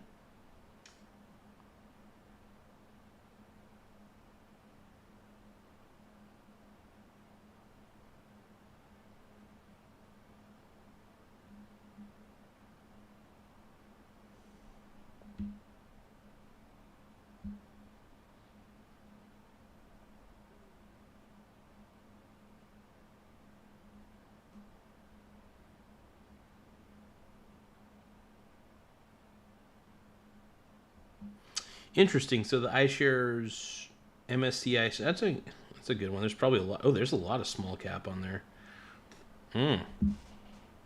That's hot. Kind of a large expense ratio, though. That's the only thing I don't like about this one. However, it is exposure, so exposure is exposure, and screw it, I'll buy a share of it.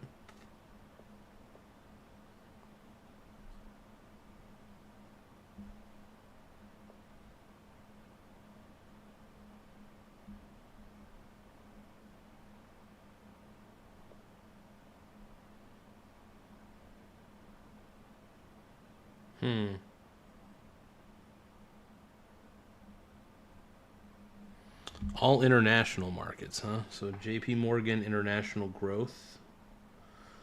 That's not diversified enough. It's got to be diversified. It's got to be more broad than that, dude.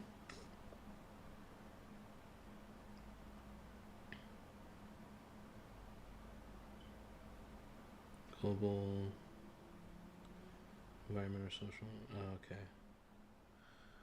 Got it.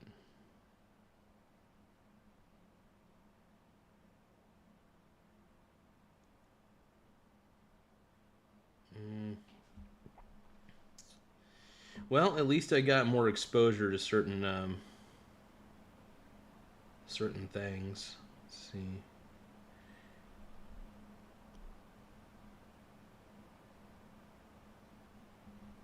Hedged equity ETF. Let's see.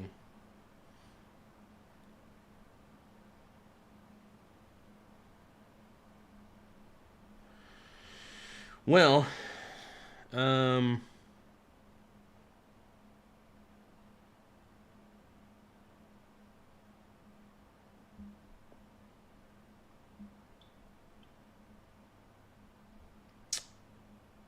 not bad. Not bad at all. I think I've been able to, oh, hell.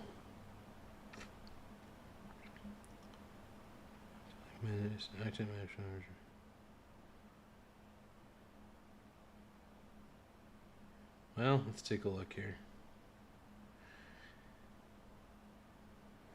It's diversified emerging markets, actively managed.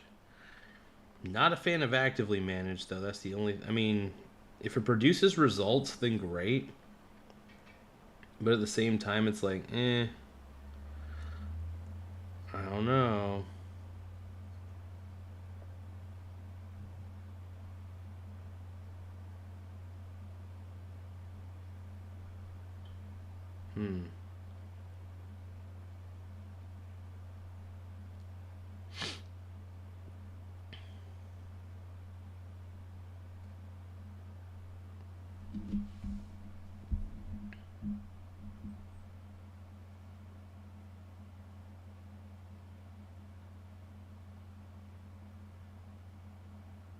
Well...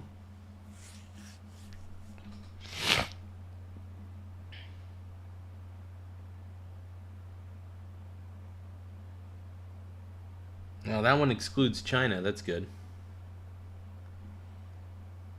Screw it, yeah.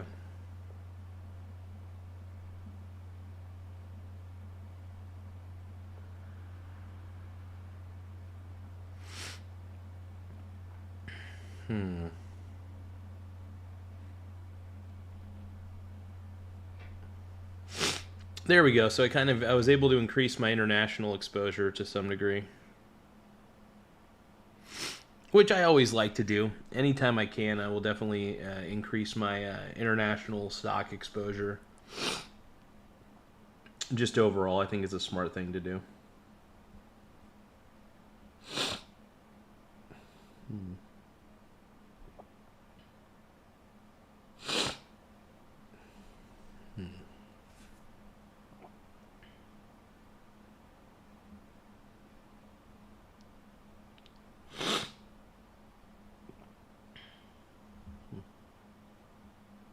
Yeah, I love it, dude.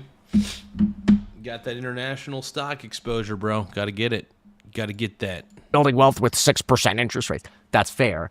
That'll change over time. We're not going to be at 6% interest rates forever. You know, I think the biggest risk now that people have is there's so much of a desire to take out margin debt for betting markets or Robinhood or whatever, and I think that is so dumb.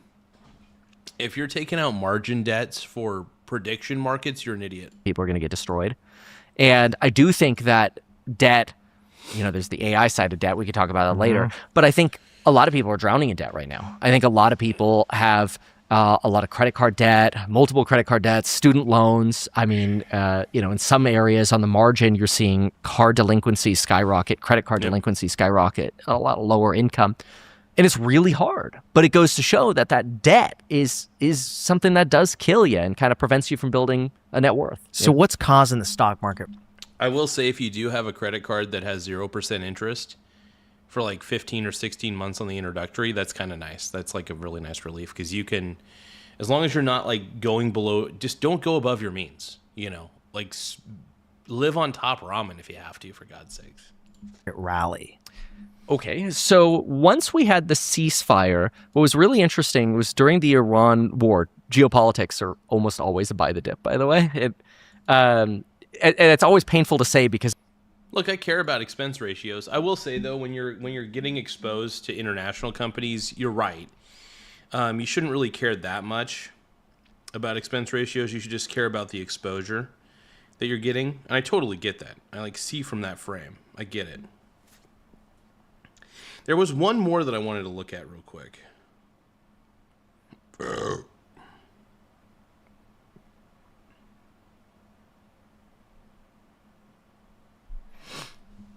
One more regional one. 1, 2, 3, 4, 5, 6, 7, 8, 9,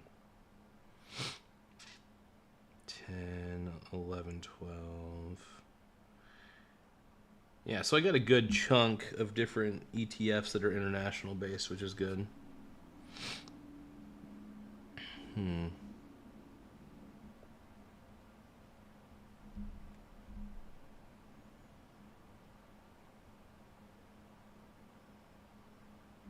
Beta. Yeah, if it's actively managed, it doesn't matter. As long as it's actually, well, it does kind of matter actually, but as long as it's diversified. Yeah, I'll go with it. Fuck it. Like I said, the goal is to get as much exposure as possible.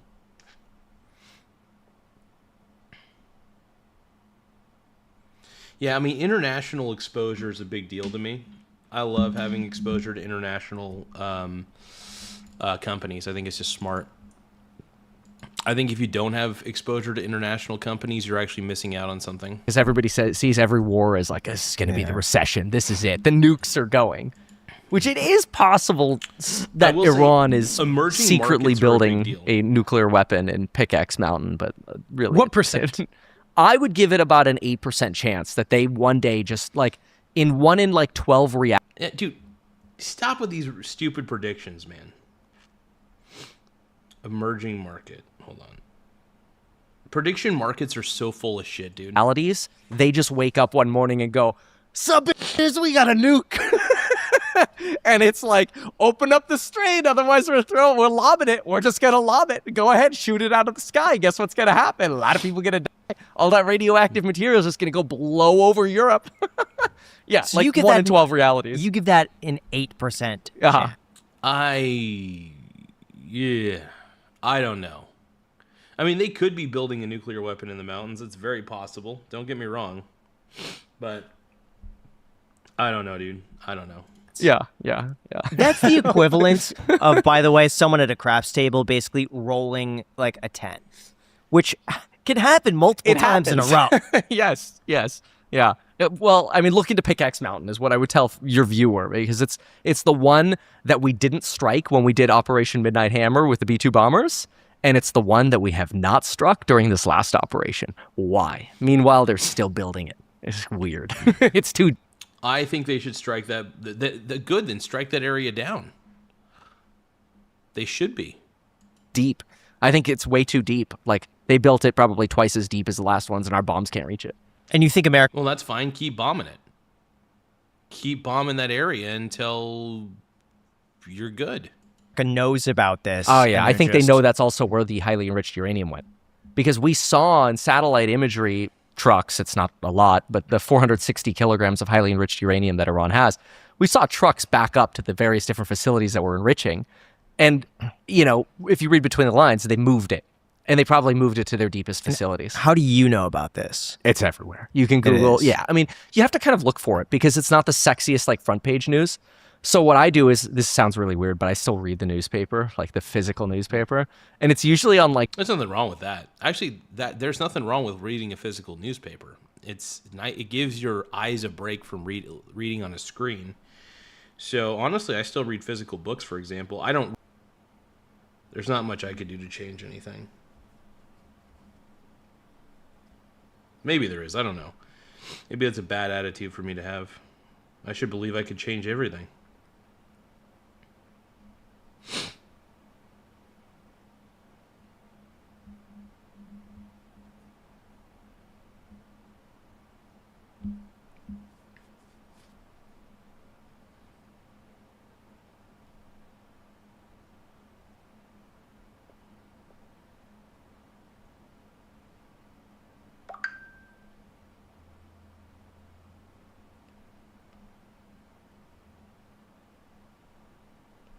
There we go. Yeah, so basically, I mean, I feel pretty comfortable with what I was just doing here because I just exposed myself to as many emerging markets as I could. Let's see, emerging markets, bond, emerging markets, excluding China. That's a good one. Oh, hell yeah. Oh. That's weak. Weak.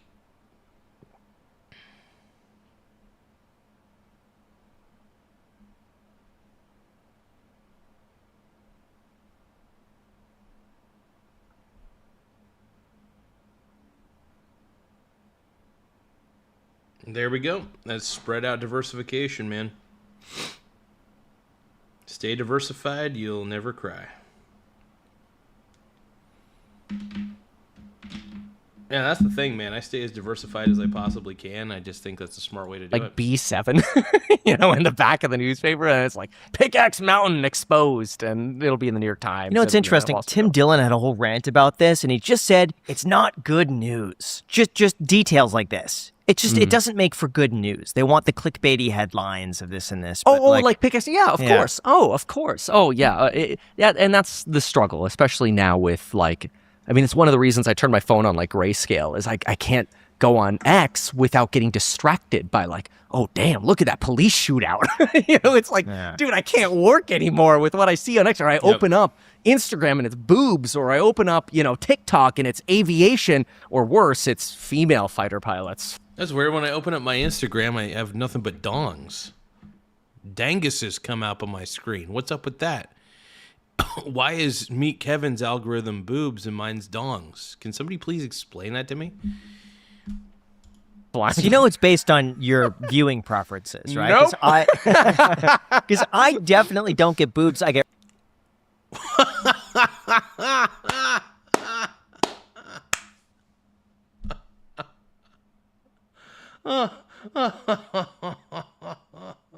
What am I looking at? What am I looking at right here? What am I looking at? Tell me what is this? Oh my god. Get reef aquariums and Rolex watches on and my dudes. Instagram. Wow. Just bodybuilders, man. Just abs. Yeah, we know what Graham's looking at. We know what Graham's into. We could tell by his partner Jack what Graham is into. So getting back, I don't want to look at Graham's browser history. Hell no, dude. Back to the rally here. Is it justified, and what's causing it? Yeah, partially. So during the geopolitical crisis, you had valuations tank, especially at companies like NVIDIA and AMD.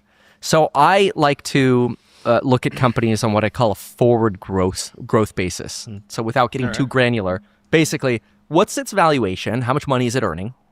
And then I divide that by its future growth rate. How much do we actually think they're going to grow earnings by? I think that's really important because you're going to see companies where you'll have like a Palantir. People are like, oh, that's 100 forward P ratio. That's too high. Okay, but they're growing earnings at 40% a year. So you're trading for like 2.5 PEG or whatever. And for software companies, that's usually... Oh, he said PEG. He might be talking about pegging. Actually totally fair. AMD and NVIDIA, which are even better than software companies, they just design chips. They don't make the chips, they just design them. Their margins are through the roof. NVIDIA claims AMD in margins, but anyway. So we had a thesis that hardware would boom because earnings season was coming up and the valuations were low, and there's no sign AI is rolling over yet. One day, Michael Burry will be right. We all know these depreciation schedules are crazy, or the circular investments. Like, you saw the Cerebras IPO? Basically... Quick example, somebody's trying to reinvent the mousetrap, make a different server chip. They go IPO. But the only way they could IPO is if they show U.S. revenues. So how do they show U.S. revenues? They call up one of their big investors, who happens to be the president of the board at OpenAI. So OpenAI gives them a $20 billion contract. Oh, yeah, we'll use your chips. And now that guy probably is the one who set it up. Now they can IPO the company. Company goes and IPOs. That guy gets rich. He got probably essentially set up the deal, right? This is the oversimplifying the circular flow. That's like a 30-minute video on its own, right? Oversimplifying.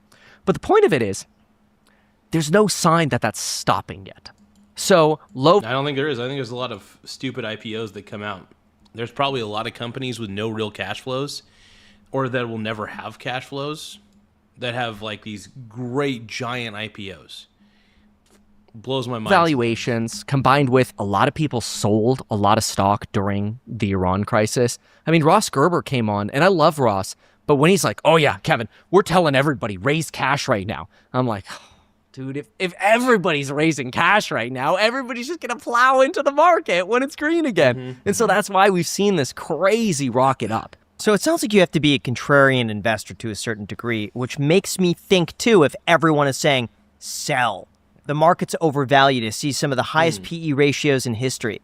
Schwab said the stock market is expensive by every single metric possible. Well, and that's why, here's the thing.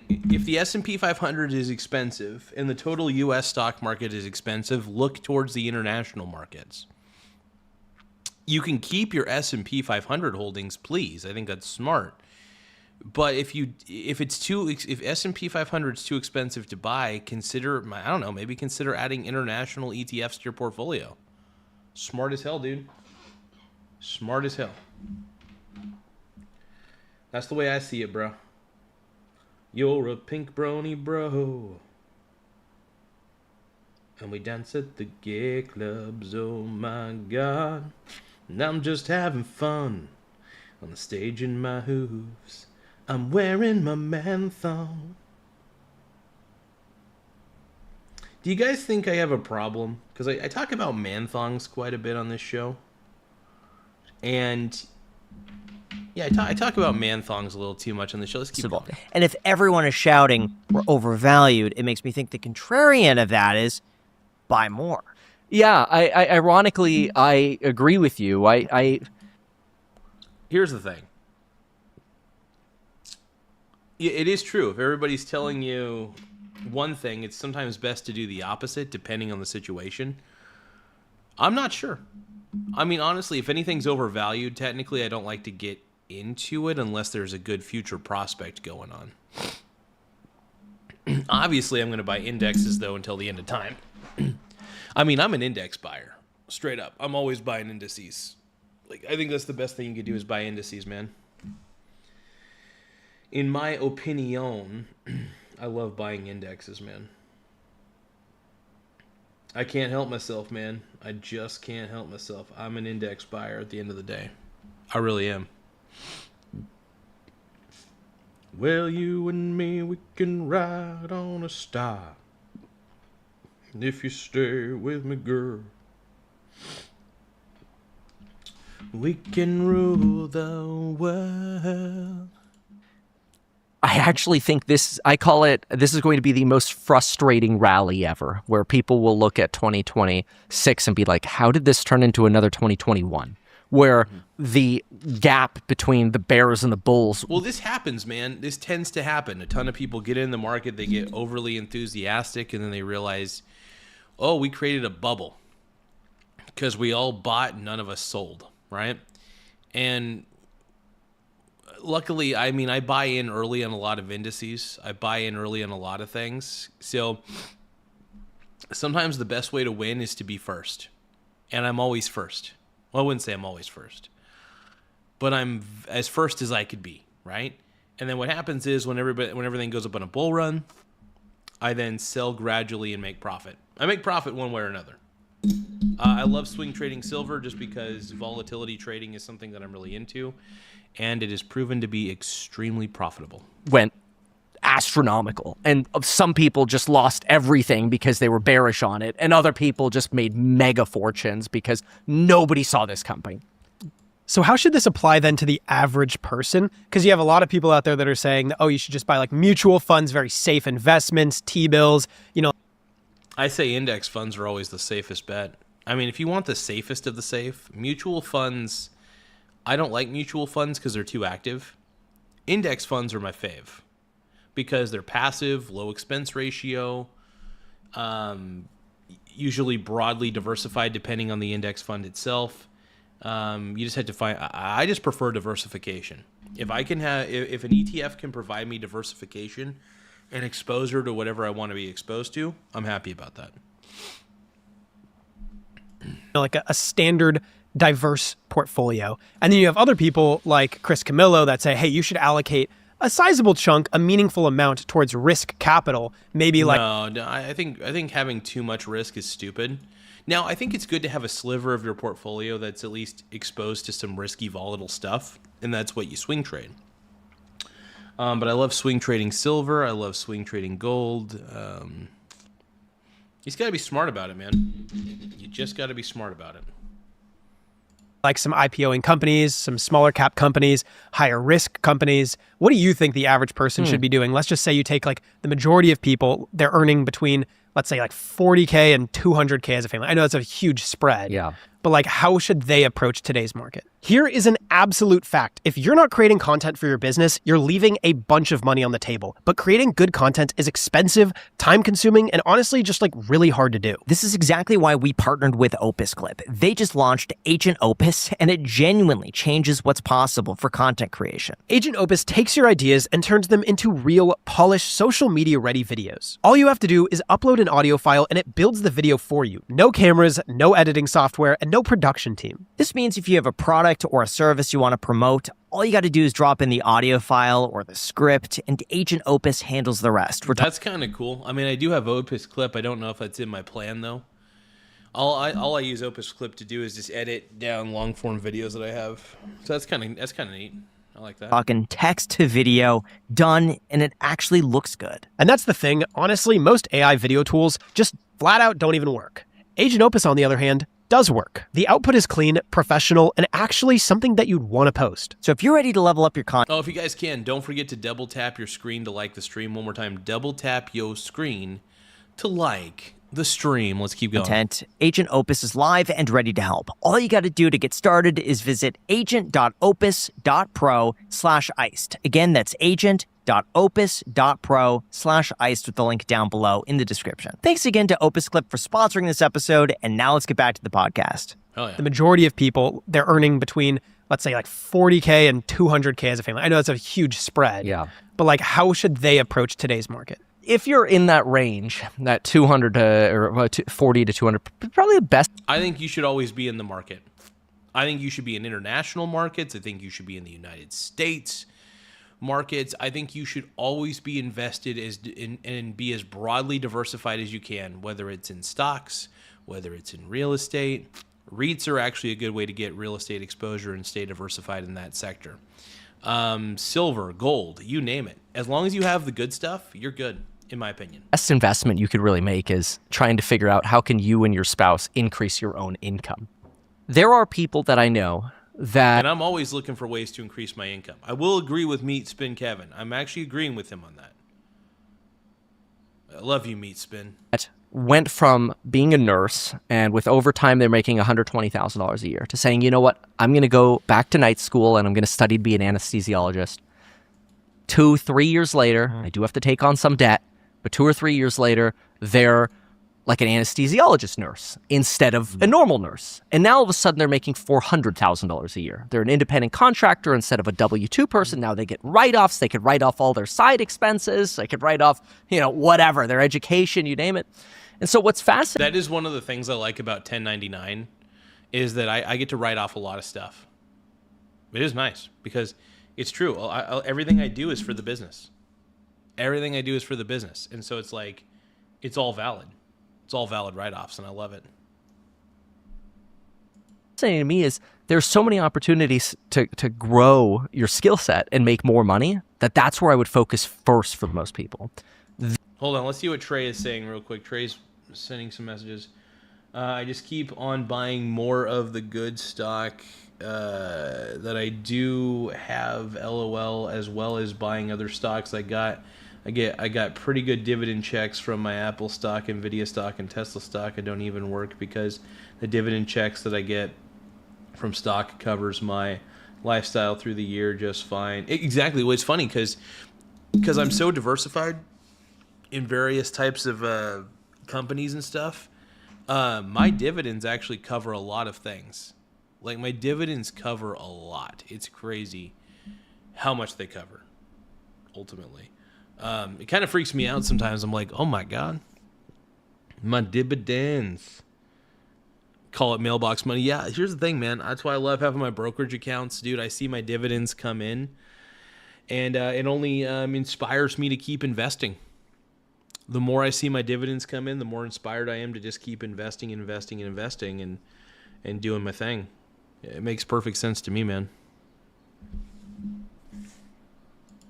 Then I would focus on owning my own home. And then I would focus on adding some risk assets in. The diversified portfolio, I think, gets really interesting when you're retired. When you're on that other side of the hump. Okay, that's so interesting you say that, because what I've done is... Well, I think you should, even when you're not retired, you should have a diversified portfolio. Even when you're not retired. In fact, if anything, I rely on the diversification. First off, having a diversified portfolio helps me sleep soundly at night, so that's a big plus. Two, it's just smart. I think it's just smart to have a very diversified portfolio. You should never be all in on one sector. You should be spreading out your risk as much as humanly possible. I have like maybe 10% of my portfolio in SPY. Everything else, virtually everything else is like... I mean, that's not exactly... SPY is basically the S&P 500, so... I'll give Jack some props. At least 10% of his portfolio is in a good index. I mean, he could be a little more diversified than that, but I don't know what the rest of his portfolio looks like. So nice. Or VUG, which is just like large cap. It's like top 100 stocks. A lot of people tell me that that's like ultra risky, but then you also have this other side. I wouldn't say it's ultra risky. If anything, I think having an index fund is actually pretty smart. I don't think it's diversified enough for me personally. I need massive levels of diversification. Not only do I need U.S. stocks, I need as many international stock exposure as I can get a hold of. That's why I'm so adamant about having more international exchange-traded funds in my portfolio. I need exposure to international companies. I need it. Side of social media that are saying, there was this chart that I saw, and it was if you bought $100,000 worth of TQQQ, how long it would take for you to be a millionaire at a bunch of different years. So like the year 2000 all the way up until the year like 2020.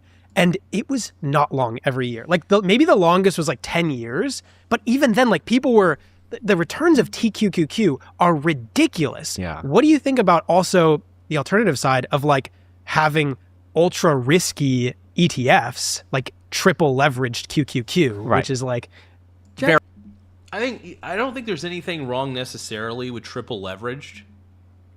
I mean, if you're looking to make a quick buck, triple leveraged ETFs are not necessarily a bad thing if they're going on the upswing of like a good index. I mean, I wouldn't say it's good for long term in my opinion, but I think if you're looking for some short term volatility gains, I would say that's not necessarily a bad thing. Jack has a problem with hindsight bias. Well, he likes to say, "Oh, if I bought Nvidia done pretty 20 well. years ago." I'm just saying, my QQQ portfolio has done pretty well. Could have just as easily have 20% cash position.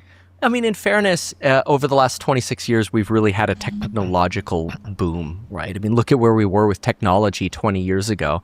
I think Counter-Strike came out like 24 years ago. That was like, these were like your first video games, right? And we were running on, 8 megabit internet. If you had a T1 connection, you were lucky, and you moved from DSL to cable. That was lucky too.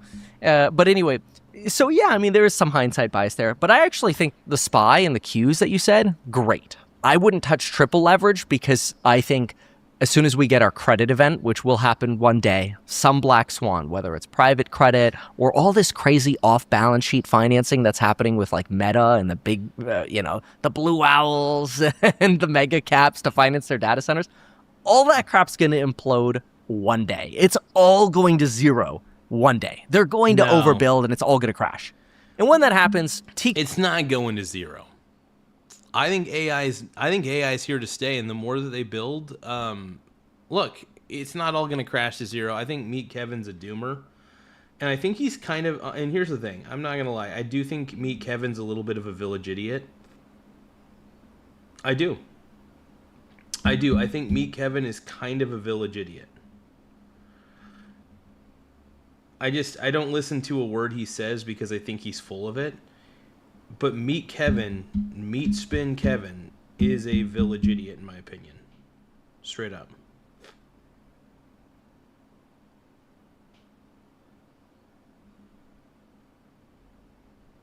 He's just wrong about the majority of the things he's talking about. It pisses me off.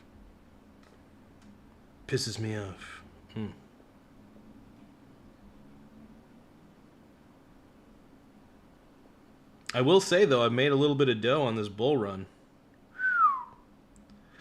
I made some sexy realized profits because, like I said, I swing trade a portion. I swing trade 30 to 20% of my portfolio, and 20 to 30% of my portfolio is only like 5 ETFs. So, let's see, 23.75. Biddy my titty,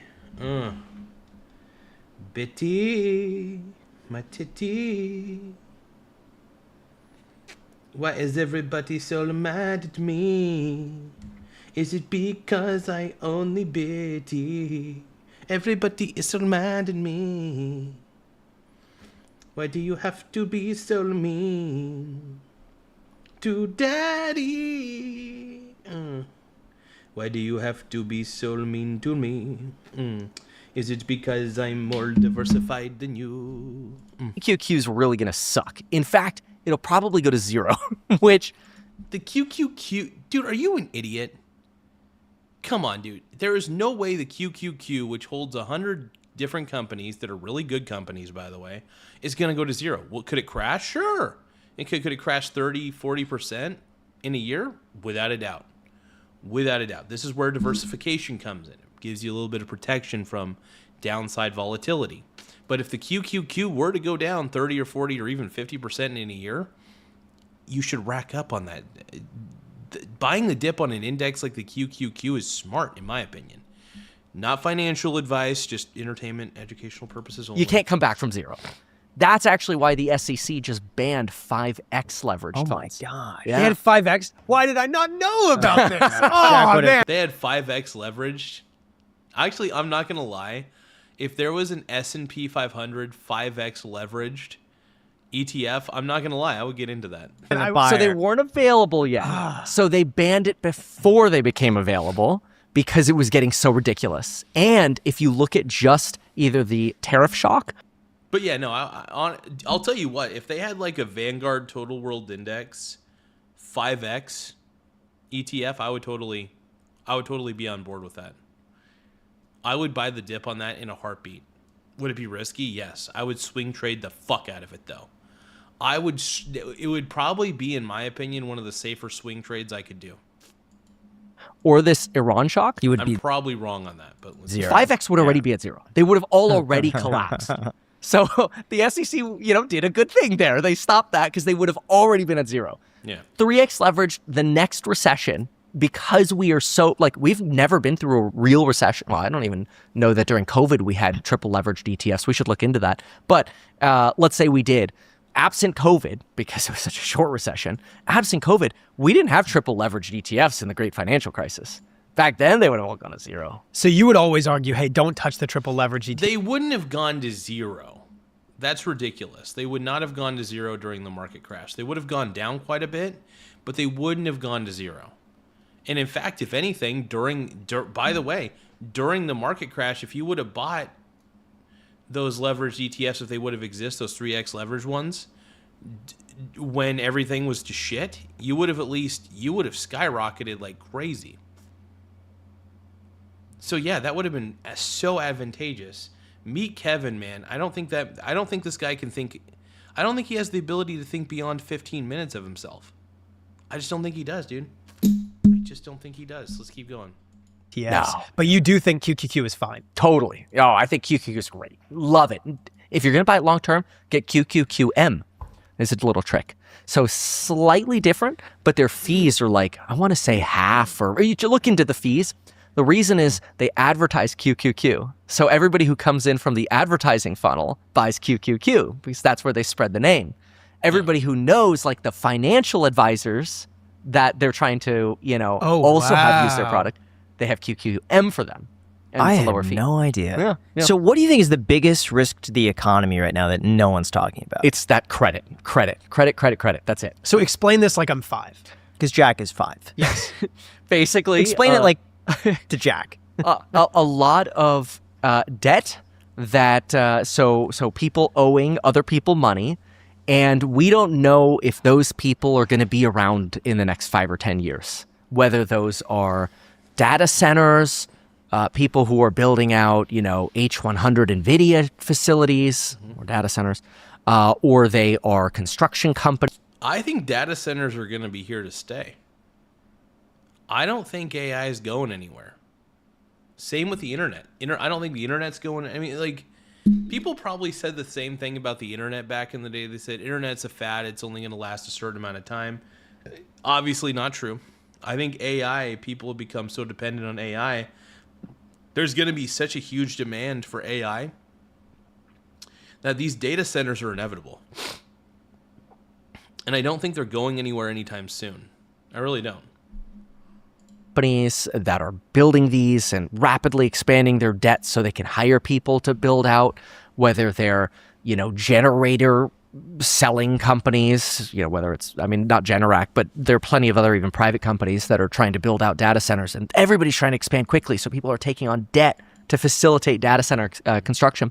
Somewhere that's all going to go to crap one day when that cycle turns. So how are you so sure of that? I'm not. That's the toughest part, is I don't know where the credit cycle will be. I think it'll be in data centers, but it could be in somewhere else. Somewhere. So what I think AI will eventually be profitable. Like, I really do. I think AI eventually will. But there's such a high demand for AI that it's not going anywhere, You're assuming probably will happen because we will always need data centers. Yeah. But there will be a few winners, a lot of losers, and these losers are going to be... That tends to happen all the time. There's the winners, there's the losers. You never know. One of the reasons why I'm glad I got into a few penny stocks, though, is because some of them have really blossomed up. Like, I have I have a sleeve of my portfolio that's for speculation.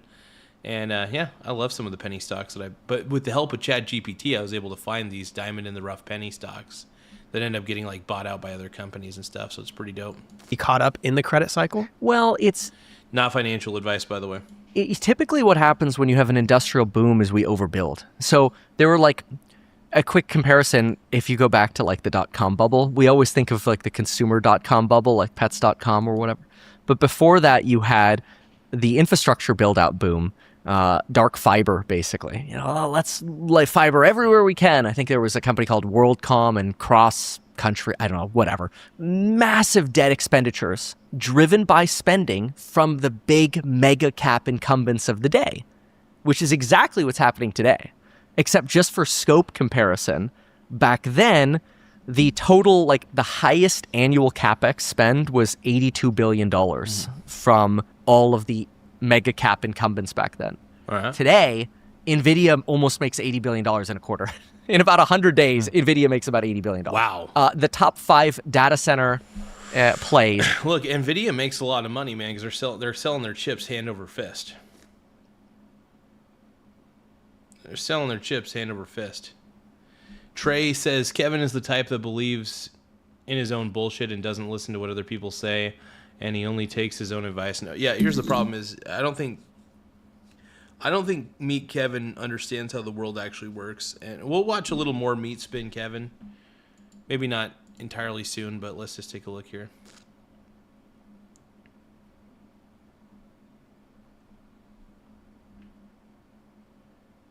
CBS White House.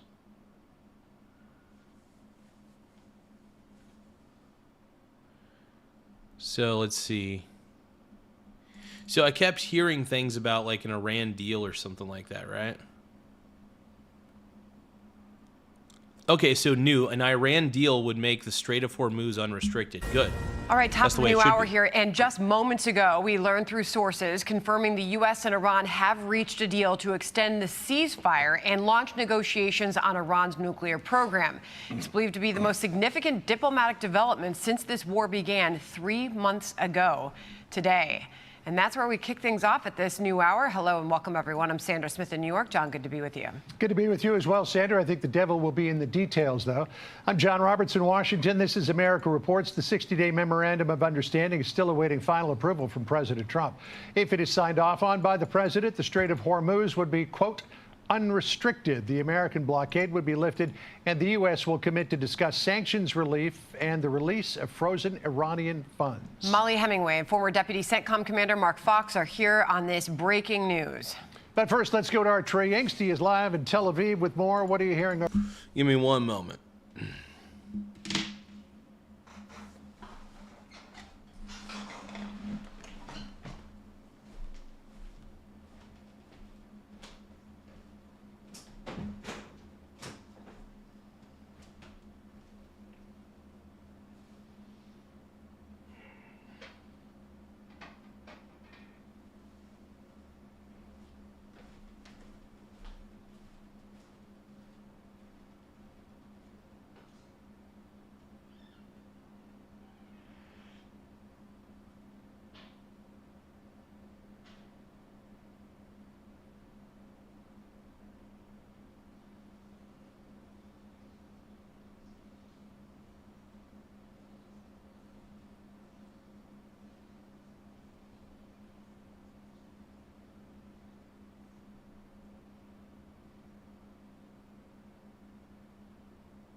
Keeping it warm,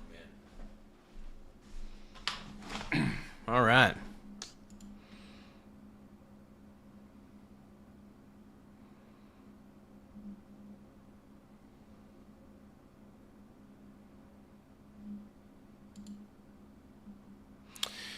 All right, let's see here.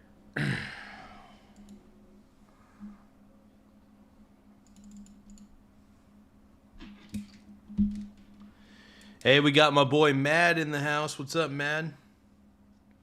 Nothing much, man. Just reacting to a little bit of the news, it looks like. Just doing my thing, though. How you doing, brother? How are you doing? My pink brony bro. Over there, Trey. Hey. Yeah, John, good afternoon. U.S. officials confirming to Fox News that American and Iranian negotiators have reached a 60-day ceasefire extension, a memorandum of understanding. The question now is whether or not President Trump and Iran's supreme leader, Mustafa Khamenei, will sign off to move this deal forward. Oh, no. Sook. No.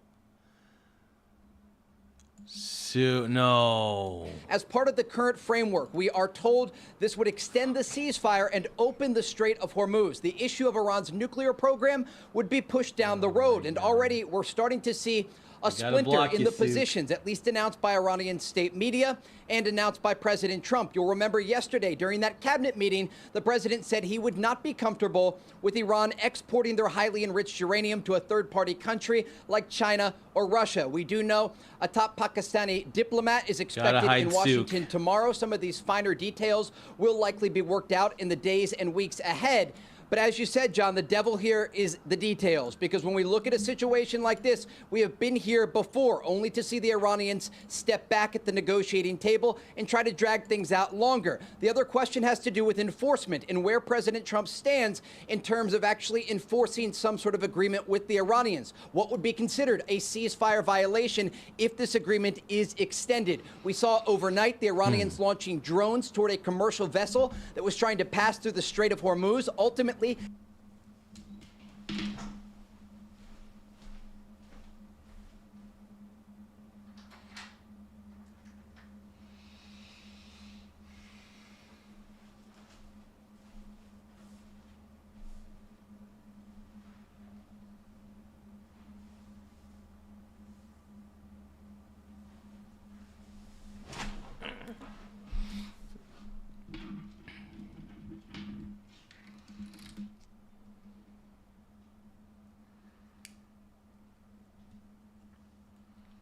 All right, let's keep going. CENTCOM shot down those incoming projectiles and then struck Iranian territory. The Iranians responded with a ballistic missile and drone. So, Trey, what's behind the White House is actually, it's the UFC arena. It's the UFC arena that they have set up for the UFC fight that's going to happen on the White House lawn. It's going to be tight. Attack against a U.S. base in Kuwait. And it gives you a sense of just how quickly things can unravel in the region. So again, U.S. sources confirming to Fox News that a 60-day memorandum of understanding was reached between American and Iranian negotiators. The question now, will this agreement be signed off in terms of Tehran and Washington at the very top level agreeing to move forward into this extended ceasefire? John? All right, so you've been covering this for an awfully long time. You're an expert on the region. In terms of where this goes from here, when, in your recollection, have the Iranians ever negotiated in good faith? Never. I would say the answer to that would be never. At least it should be. It's a great question, and we don't have a great reference point for it, because the reality is, no matter who you talk to, whether it's sources in the Gulf, here in Israel, or in the United States, there is a consensus about the way the Iranians negotiate. They like to drag out these deals because it puts them in a more advantageous position when they're trying to get what they want at the negotiating table. Look at where things stand right now, John. The Iranian economy is in a free... You can't work with them. You can't work with them. And in my opinion, there's no point in trying to. There just isn't. None at all. Fall. Exports from the country are down 90%. You have crude oil extraction at 50%, half the rate it's supposed to be. And this is a result of the successful U.S. naval blockade of Iranian ports. President Trump, when he entered into this ceasefire in the aftermath of Operation Epic Fury, cut off the Iranian economy from the outside world. And he's been cranking up that pressure each and every day. CENTCOM says more than 100 vessels have been turned around. More than 4 were actually stopped in their tracks as a result of CENTCOM ordering strikes or firing toward these ships that were not adhering to their warnings. And so Iran is in a desperate position right now to make an agreement, but they are known for dragging out these types of negotiations. So if ultimately this deal is reached, the big question remains, what will happen to Iran's nuclear program? And it's not just the highly enriched uranium, around 60% purity, that was buried deep underground in the aftermath of Operation Midnight Hammer last summer. Yeah, there is no negotiating, man. Just needs to act, exactly.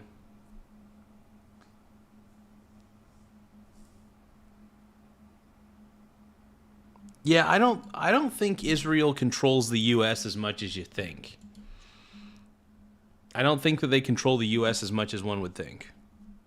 all enriched material, because if you have uranium enriched at 5, 10, or even 20%, that's just one step away from weapons grade when they can spin that hexafluoride gas in those advanced centrifuges and increase the purity very rapidly in a matter of days, getting closer and closer to weapons grade material.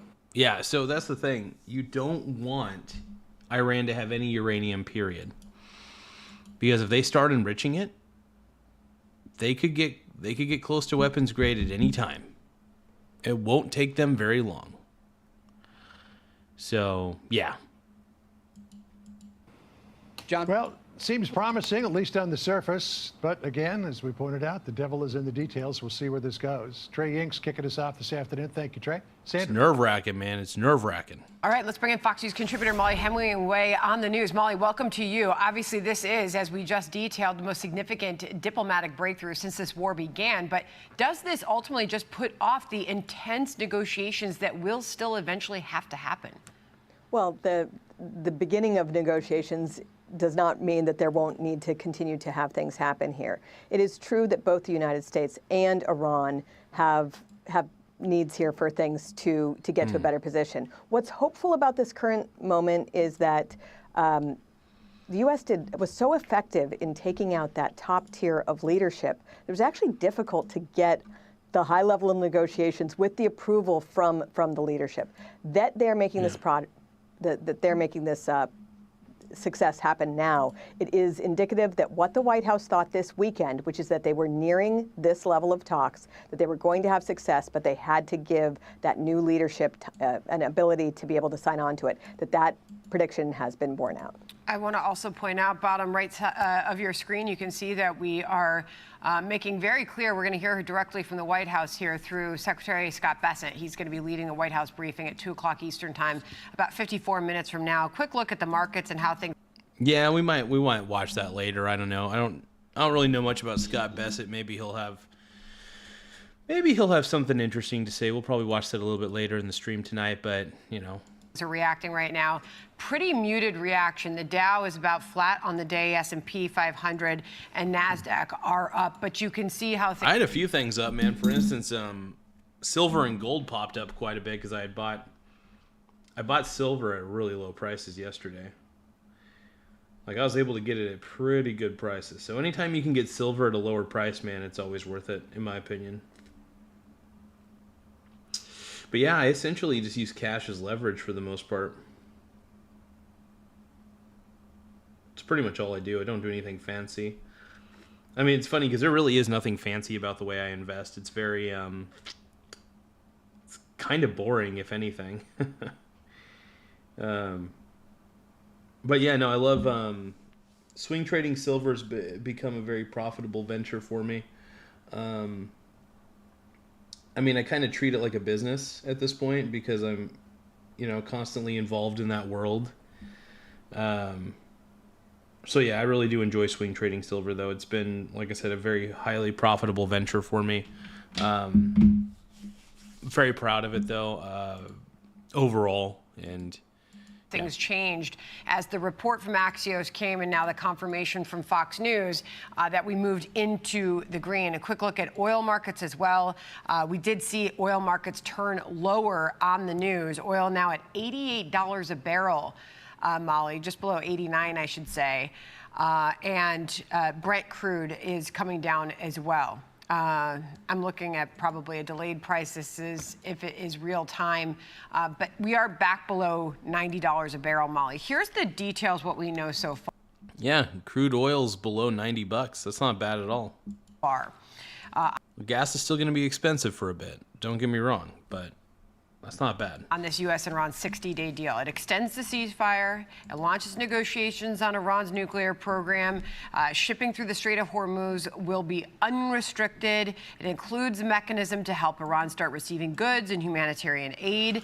But to Trey Ying's reporting just now, there's big questions about what the devil may be in the details. And how do you enforce this? Well, just first off, the situation in the United States is important because the gas prices were so bad heading into summer. This becomes a real political issue for a war that already has not had the broad political support that you usually see at this stage of a war in, the Americans are joined into. But it is also... I think, here's the thing. I think just end it as quickly as you can. It doesn't need to be a forever war. It doesn't need to last any longer than it needs to. Just find a way to end it quickly. We've spent too much time trying to negotiate with an unnegotiable enemy. Just do what you got to do, T-Dog. Come on, man. So true that the Iranian economy has been obliterated through this shutdown of the strait that has brought them to the brink in a way that they weren't with previous sanctions. But they understand that the United States has political concerns, Donald Trump and the Republicans have political concerns. But even repositioning the situation, I mean, the situation with the Strait of Hormuz that's so interesting is it's not a big passageway for United States goods. It's huge for Europe. But Europe has sort of been content to have the United States make the Strait of Hormuz its own problem, enforce things there. We've continued to have an outsized role in protecting shipping routes. But one of the things this war showed us is just how much free riding goes on from Europe toward the U.S.'s posture on these shipping routes. Donald Trump has made this very clear, both in his first administration and this administration, about how that's not a tenable situation going forward, that Europe gains so much from our protection of these things, and they need to step up and handle more of their own defense posture, more of their own concern about the problem of Iran. And one hopes that going forward, as negotiations continue, that continues to be something that's emphasized by the U.S. toward its European allies. So as far as having trust in this deal and trust in those that we are negotiating and making this deal with, that becomes a bigger and bigger question as well, Molly. Well, and the White House made it clear this weekend, even as they were hopeful about what we're hearing happening here today, that if there are violations, if there are problems where Iran is not complying with the terms of the upcoming deal. Which we all know that Iran's not going to comply. Come on. Yeah, we know how Iran works at this point, you guys. We know they're not going to comply. Well, we don't know that, but we have a good feeling. That everything's on the table from the United States perspective. All right, Molly Hemingway joining us on the breaking news. Molly, really appreciate it. Thank you. All right, John? Let's continue to dig deep on this by bringing in retired Vice Admiral Mark Fox, former Deputy CENTCOM Commander. Admiral, good to have you with us. What do you make of this idea of a 60-day pause for negotiations with a memorandum of understanding? It looks like being agreed to, though we haven't heard from the president yet. Well, I'm skeptic. I just heard the conversation there. I don't think that the Iranians negotiate in good faith. They never do. They never do. At all. Pretty obvious. We are the ones who initiated the ceasefire in the first place. Yeah. Because we didn't want too much bloodshed. We just want to try to avoid it. But it just seems I don't know, it just seems like a pointless thing to do at this point, And so when they have egregious violations where they try to put mines in the water or shoot missiles, I think they ought to suffer some severe consequences of it. So this plays, in my opinion, towards the Iranian side in terms of giving them more time. That's all I think that they've been doing all along. They were happy with the ceasefire, and I think they're happy with a 60-day extension. Yeah, so I'm sure they are. I personally, color me skeptical. Yeah, well, the Iranians they're experts at playing for time, if nothing else. As you point out, the Iranians are still playing fast and loose with their missiles. Here's what CENTCOM put out just a short time ago, 10:17 p.m. Eastern Time on May 27th, Iran launched a ballistic missile toward Kuwait that was successfully intercepted by Kuwaiti forces. This egregious ceasefire violation by the Iranian regime occurred hours after the Iranian forces launched 5 one-way attack drones that posed a clear threat in and near the Strait of Hormuz. All drones were successfully intercepted by U.S. forces, which also prevented a 6th drone launch from an Iranian ground control site in Bandar Abbas. I mean, you look at that as these negotiations are going on, and you get the sense that this Iranian regime, and these guys are irredeemable. Yeah. I completely agree. They haven't changed their stripes, John. They're dedicated to this idea of this Islamic republic, this theocracy. They don't care how many of their own people die or are in horrible economic conditions as long as they stay in power. I see this as a generational opportunity to end a 47-year war that they've declared on us on our terms. And by kicking the can down the road by a 60-day extension I don't think is the right way to go. But I shouldn't give him an extension. The president is in charge, and he'll make that call. Yeah, forgive me for interrupting, but if this isn't the way to go, what is the way to go to end that 47-year reign of terror? What would you do if you were in charge? I would put what I would call the unblinking eye, a never 24/7, 365 posture of surveillance and reconnaissance along the Strait of Hormuz, airborne, drones. See if they got a spider on me. No, you don't got no spider. Got no spider on me? Okay. I saved the day. I'm a hero. No. I'm a hero, you guys. I saved the day. Spider probably is crawling up in my bussy right now. All right, so we'll react to the rest of this video, and then I think I'm going to call it quits for now. By kicking the can down the road by a 60-day extension I don't think is the right way to go. But all right. The president is in charge, and he'll make that call. Yeah, forgive me for interrupting, but if this isn't the way to go, what is the way to go to end that 47-year reign of terror? What would you do if you were in charge? Well, and this is where it gets, where this guy's talking, it gets a little bit controversial because, you know, the decision that you would have to make in that scenario is if you can't negotiate, you have to unfortunately go the route of violence, which you don't want to. You want to use that as a last resort. But like if the group or the entity that you're trying to negotiate with just isn't negotiating and they're just stalling for time, it's like you kind of shouldn't be playing their game because you're allowing them to get the upper hand. So that's the way I see it, but I'm curious what his opinion is. I would put what I would call the unblinking eye, a never 24/7, 365 posture of surveillance and reconnaissance along the Strait of Hormuz, airborne, drones, helicopters, surveillance aircraft, and have ordnance in the air that would, if they ever send out small boats to attack innocent merchant mariners, then we would prevent that from happening. We should not give the Iranians the agency to say that they do or do not control the Strait of Hormuz. We should force that issue so that the freedom of navigation is for all and not allow the Iranians to have that kind of agency here. Yeah, I mean, you put the unblinking eye of Sauron on them and you back it up with military hardware, but what do you do about... Oh, my man just mentioned the unblinking eye of Sauron. That's pretty pimp, actually. That's hilarious. About the regime itself?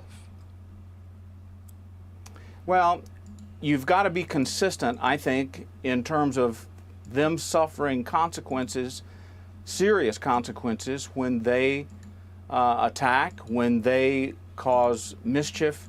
You can kind of see how if they start playing this thing so that everyone, the Omanis, let's say, make a deal with Iran, and then the Emiratis or the Saudis, if we are irresolute, if we don't come across in a very, very resolute fashion, then I think the regional partners and the regional neighbors will not be able to, it'll be very detrimental to all of our interests. Yeah. All right. Well, again, we're just in the early minutes of this, so we'll see how it progresses. Admiral. Well, overall, I mean, if we're going to give my conclusion to this before I end the stream, I don't know. I think that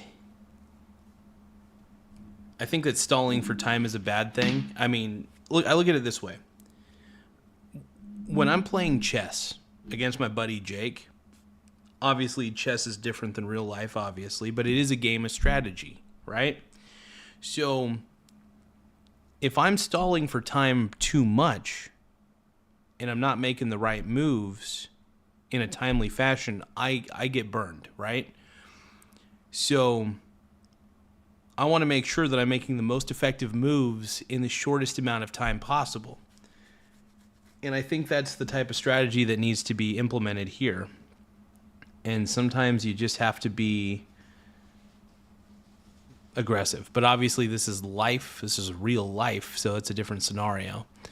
But anyway, I do want to thank you guys for your time, and I'll see you guys a little bit later. We'll do obviously the evening stream later on tonight. Obviously I got to get my outdoor time in. We get the morning stream and the late stream, do what we got to do, but